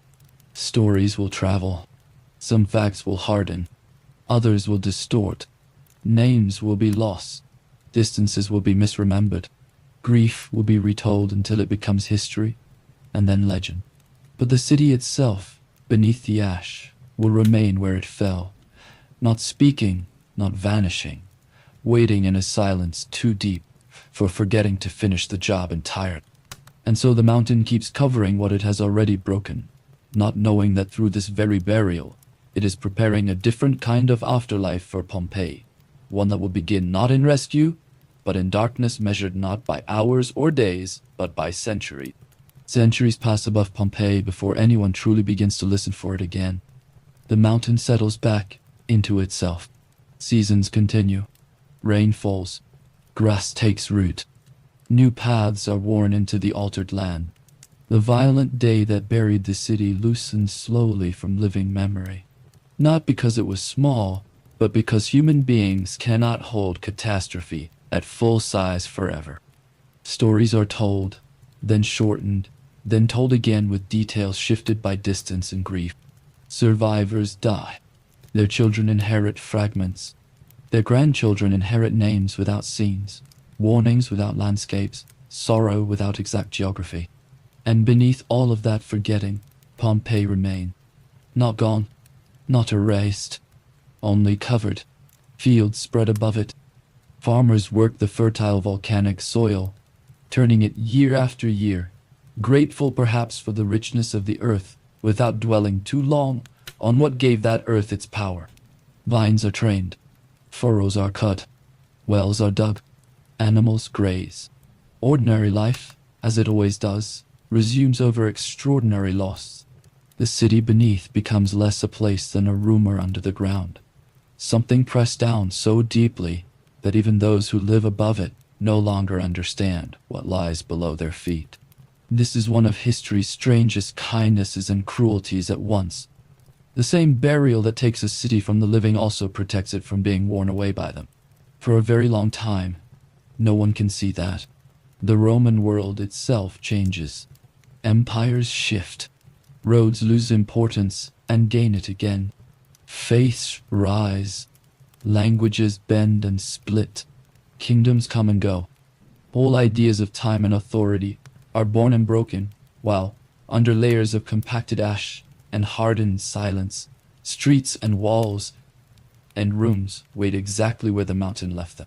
Not untouched, no. Time always touches, but kept, held in suspension more perfectly than anyone above could imagine. Then slowly, the world begins to brush against Pompeii again. Not with understanding at first, only with accident. In the late 16th century, when an engineer named Domenico Fontana is working on a canal project, the ground opens unwillingly and reveals ancient walls and inscriptions buried below. The discovery is curious, perhaps intriguing, but not yet transformative. The old stones are noted. The work continues. History, at that moment, is still something people pass over more easily than they penetrate.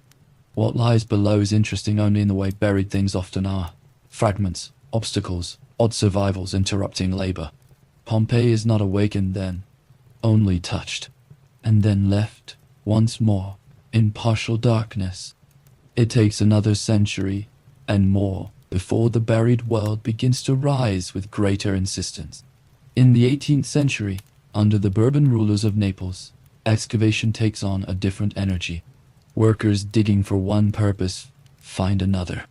Marble appears, bronze appears, carved pieces, wall fragments, sculptural forms, the unmistakable signs of an ancient place of wealth and workmanship. Interest sharpens. Royal curiosity enters. Orders are given to dig farther, but even now, what is being pursued is not yet Pompeii as we know it. It is treasure. That word matters because it changes the rhythm of the spade.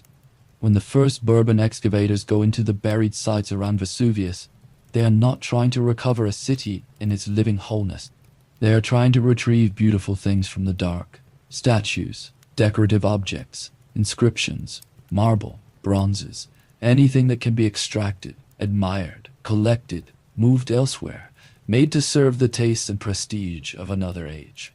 Context matters little. Placement matters little. A painted wall is valuable if it can be removed. A sculpture matters if it can survive transport. The room it came from, the gesture it belonged to, the life around it. These are secondary, if they are thought of at all. So the buried world begins to open, but in fragments. A corridor here, a chamber there, patch of wall painting, a marble figure brought up into daylight after centuries in the dark, tunnel-like excavations cut into what had once been homes, villas, civic spaces. Workers burrow, retrieve, move on. They do not yet fully understand that they are not mining a storehouse of objects, but entering a day interrupted and preserved at the level of rooms, habits, and human arrangement. Even the identity of the site remains uncertain for a time. Was this Stabiae? Was it another buried settlement? Was it part of some lost complex whose old name no longer matters? The buried city knows what it is. The living do not. There is something almost moving in that delay. A place can survive beneath the earth long enough that its own name becomes the last thing to return. And yet, with every wall exposed and every artifact lifted into the light, the silence begins to thin. The excavators see painted rooms still carrying color, domestic spaces, streets, doors, architectural rhythms that suggest not an isolated ruin, but a whole urban world beneath the ash. They are no longer only finding beautiful leftovers. They are beginning, whether they mean to or not, to disturb an entire civic body. Still, the work remains uneven, impatient, sometimes destructive. One can imagine the workers, sweating in close excavated passages, scraping away compacted ash, finding bronze lamps, household vessels, painted plaster, mosaics, figures, tools, all without knowing that the greatest treasure before them is not any single object, but the fact that so much remains connected. A room still a room, a street still a street, a house still arranged as a house. The buried world is trying to speak in complete sentences, and they are still listening mostly for jewels. But that too is part of Pompeii's return. It does not come back cleanly. It is not rediscovered in one perfect moment of insight. It emerges through greed, curiosity, accident, misunderstanding, ambition, and only gradually reverence. Then, at last, comes the turning point of recognition. In the mid-18th century, an inscription is found that identifies the buried city unmistakably. Pompeii, not rumor, not guesswork, not some other lost name, laid over the site by confusion. Pompeii itself, the city buried in the eruption of Vesuvius. The city history had remembered dimly, but geography had almost misplaced, begins to recover its own identity. That changes everything. To name a buried place is to wake it differently. Now the walls and streets below are not merely ancient remains. They are the remains of a known city, a city with a story attached, a catastrophe attached, a place already hovering at the edge of historical imagination. The buried settlement is no longer just a source of objects. It is a witness, and because it is a witness, its silence becomes more compelling than its treasures. What else lies below? How much survived? What was this street for? Who lived in this house? What happened here after the first stones fell? What did the city feel like when it was still alive? These questions begin to gather around Pompeii as the excavation continues, and with them comes a subtle but profound shift. People no longer dig only to possess. They begin, however imperfectly, to dig in order to know. Not everyone, not immediately, but enough. And so Pompeii rises in stages. A wall appears. A room opens. A courtyard takes shape. A threshold is cleared. A painted figure returns to light. A street is found still running, where the city had once trusted it to run. The geometry of Roman life re-emerges not as abstraction, but as space. This is the wonder of Pompeii's awakening. It is not like the rediscovery of a lost text, where words return line by line. It is more intimate than that. It is a place coming back, body first, stone first, plaster first, openings, surfaces, household forms. The dead city does not re-enter history as a summary. It re-enters as rooms one can stand inside, as walls that still hold color, as streets where wheel ruts still mark repetition, as domestic spaces where sunlight falls again after nearly 2,000 years. Pompeii had not disappeared. It had only fallen quiet long enough to wait for a different world to arrive and ask the right questions. And once those questions begin, the city seems almost eager to answer them. Not quickly, not all at once, but steadily. The excavated earth parts. The ashes lifted. Ancient walls emerge from compacted gray into open air. A threshold sees daylight again. A painted panel glows faintly after centuries in darkness. A room, once sealed by the mountain's hand, opens as though it has only just been closed. There is a gentleness in imagining that moment.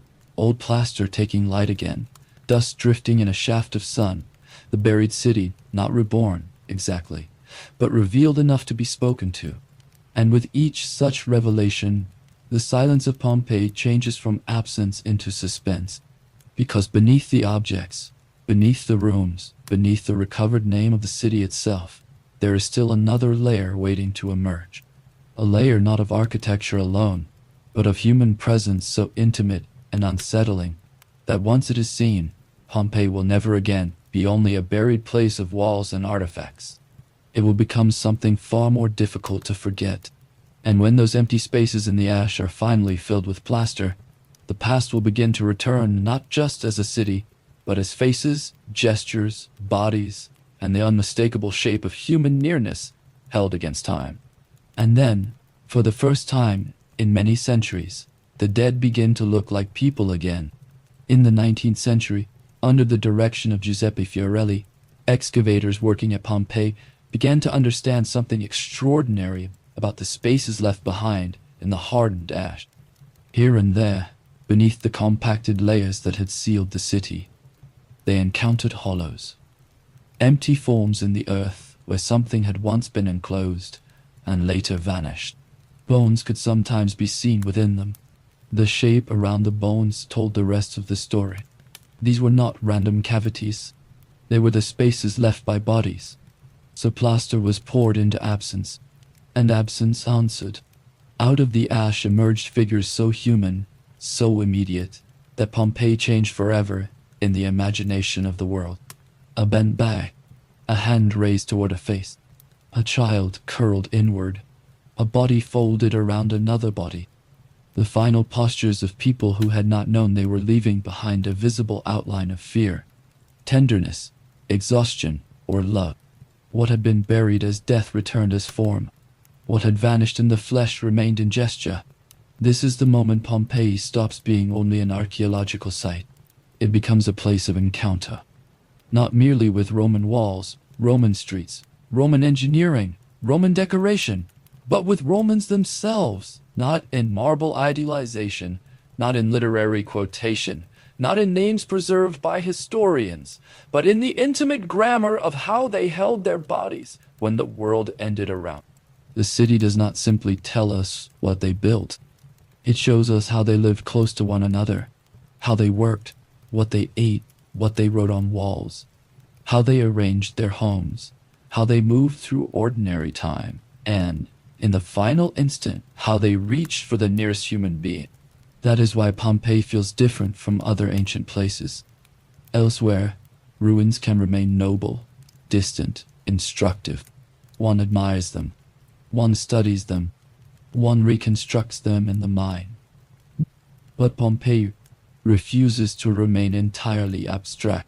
It offers too many small continuities of life. Too many rooms that still feel waiting. Too many counters worn by elbows, too many doorways carrying the shape of passage, too many kitchens where carbonized food still tells of meals interrupted rather than completed, too many marks of the ordinary. Graffiti still clings to walls, political endorsements, jokes, names, advertisements, little eruptions of selfhood that outlived the people who scratched them there. A man praising a candidate, a teasing remark, a declaration of love, complaint, a boast, someone wanting to be seen, remembered, or simply heard for a moment in the daily noise of a living city. These wall-scribbled voices cross the centuries more lightly than official inscriptions ever do. They remind us that the ancient world was not composed only of emperors and events, but of citizens, neighbors, laborers, lovers, bakers, children, and restless people with opinions. Food remains there too, in its way.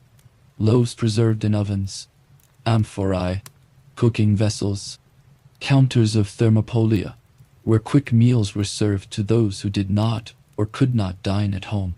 The shape of appetite survives in Pompeii. So does commerce. So does boredom. So does household religion. So do traces of repair from earlier earthquakes, reminders that the city had already learned to live with warning signs before the final warning arrived. And in the homes, perhaps most moving of all, the domestic world remains startlingly legible. An atrium still gathering light, a lararium still painted with protective figures, a room arranged for dining, a courtyard open to the sky, sleeping spaces, storage spaces, workspaces, servant spaces, the invisible architecture of habit made visible once more. Pompeii lets us do something rare. It lets us feel the scale of Roman civilization not from above, but from inside. Not as empire first, but as household, as neighborhood, as marketplace, as bathhouse, as the route from home to forum, as the pause at a fountain, as the smell of bread in the morning, the sound of sandals on paving, the way the light moved through an opening in the roof and told a family what hour it was. This is why the city matters so deeply, not simply because people died there, but because life remained there. Modern archaeology, with its methods and instruments and patient cross-checking of every layer, has only deepened that intimacy. Scholars study bones and teeth to understand diet, migration, labor, health. Botanists examine seeds, pollen, roots, traces of gardens. Volcanologists reconstruct the mechanics of the eruption hour by hour. Conservators struggle to preserve painted surfaces against rain, wind, sunlight, and erosion of time.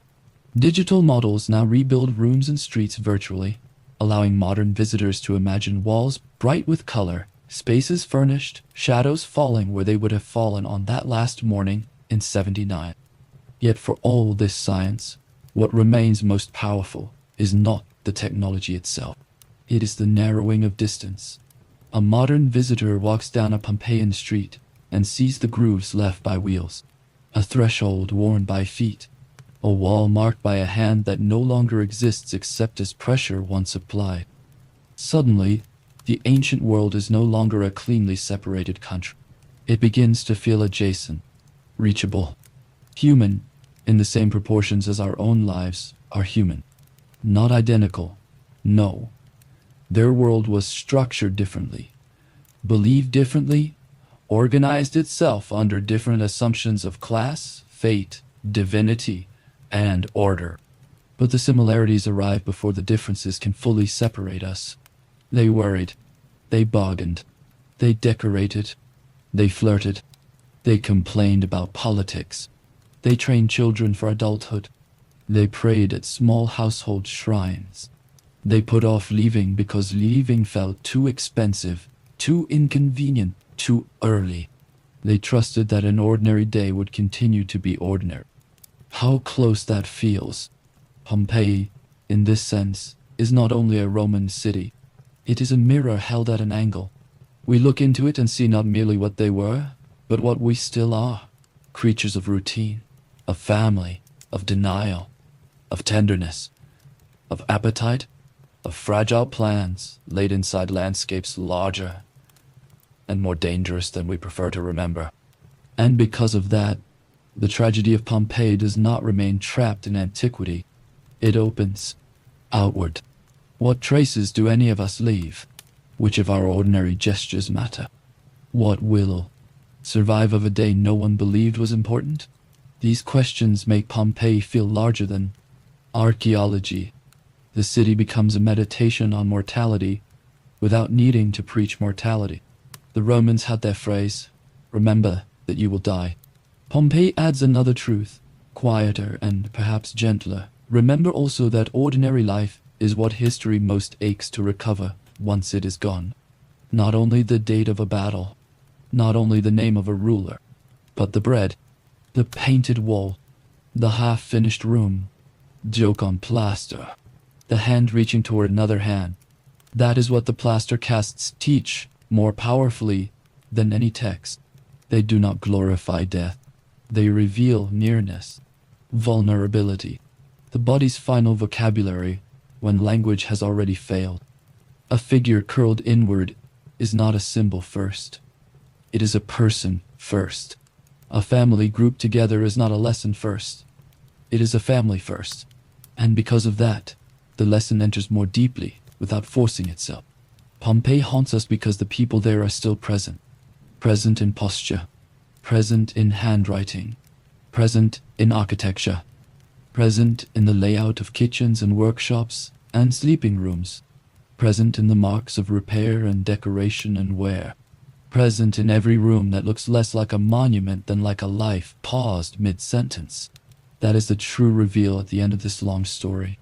The city was not only preserved as ruins, it was preserved as unfinished living, a room not yet used up, a day not yet completed, a conversation not yet returned from, a meal not yet eaten, a child not yet grown, a father still on his way back, a mother still assigning the shape of the day, a son still learning the forum, a daughter still held inside the small protected world of the household, a servant still carrying, still assisting, still reaching out. Nothing in Pompeii feels fully concluded. That is why it remains so emotionally alive. And modern visitors, arriving with cameras, guidebooks, audio tours, academic training, or simple curiosity, all step into that strange continuity. They walk streets that still know where to lead the body. They stand in houses that still understand light. They look into rooms where the air seems to hold its breath. They see the casts and fall silent, not because silence is demanded, but because speech suddenly feels too modern, too hurried, too blunt for what is being encountered there. A city can survive in stone, but a civilization survives most powerfully in recognizability. Pompeii gives us that recognizability in abundance. It tells us that ancient people were not waiting to become ancient. They were as present in themselves as we are in ourselves. Their world felt current to them. Their routines mattered. Their complaints mattered. Their ambitions mattered. Their meals mattered. Their children mattered. The tenderness of this recognition is hard to overstate. It dissolves the false comfort by which we place the past safely behind us. Pompeii will not stay behind us. It stands beside us. And yet, after all the excavation, all the scholarship, all the restoration and interpretation and debate, something quieter remains at the heart of the site. At evening, when the crowds thin and the long shadows begin to stretch across the stone, Pompeii changes again. The room is cool.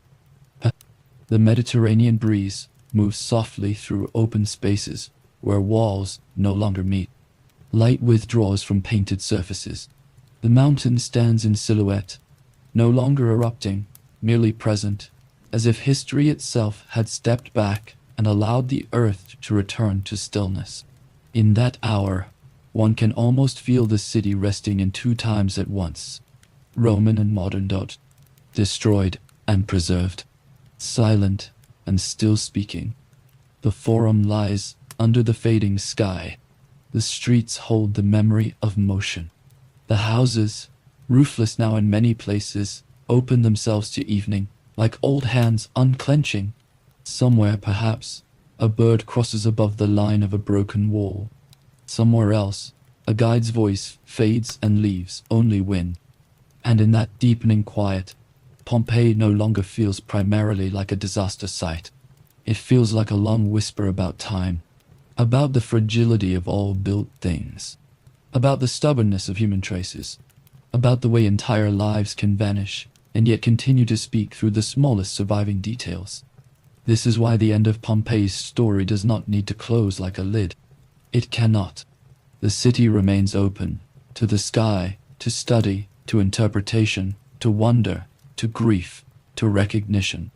It is still yielding new knowledge, still giving up rooms, pigments, bones, seeds, inscriptions, still changing the questions we ask of the past, still teaching us that what seems finished may only be waiting for a more patient kind of attention.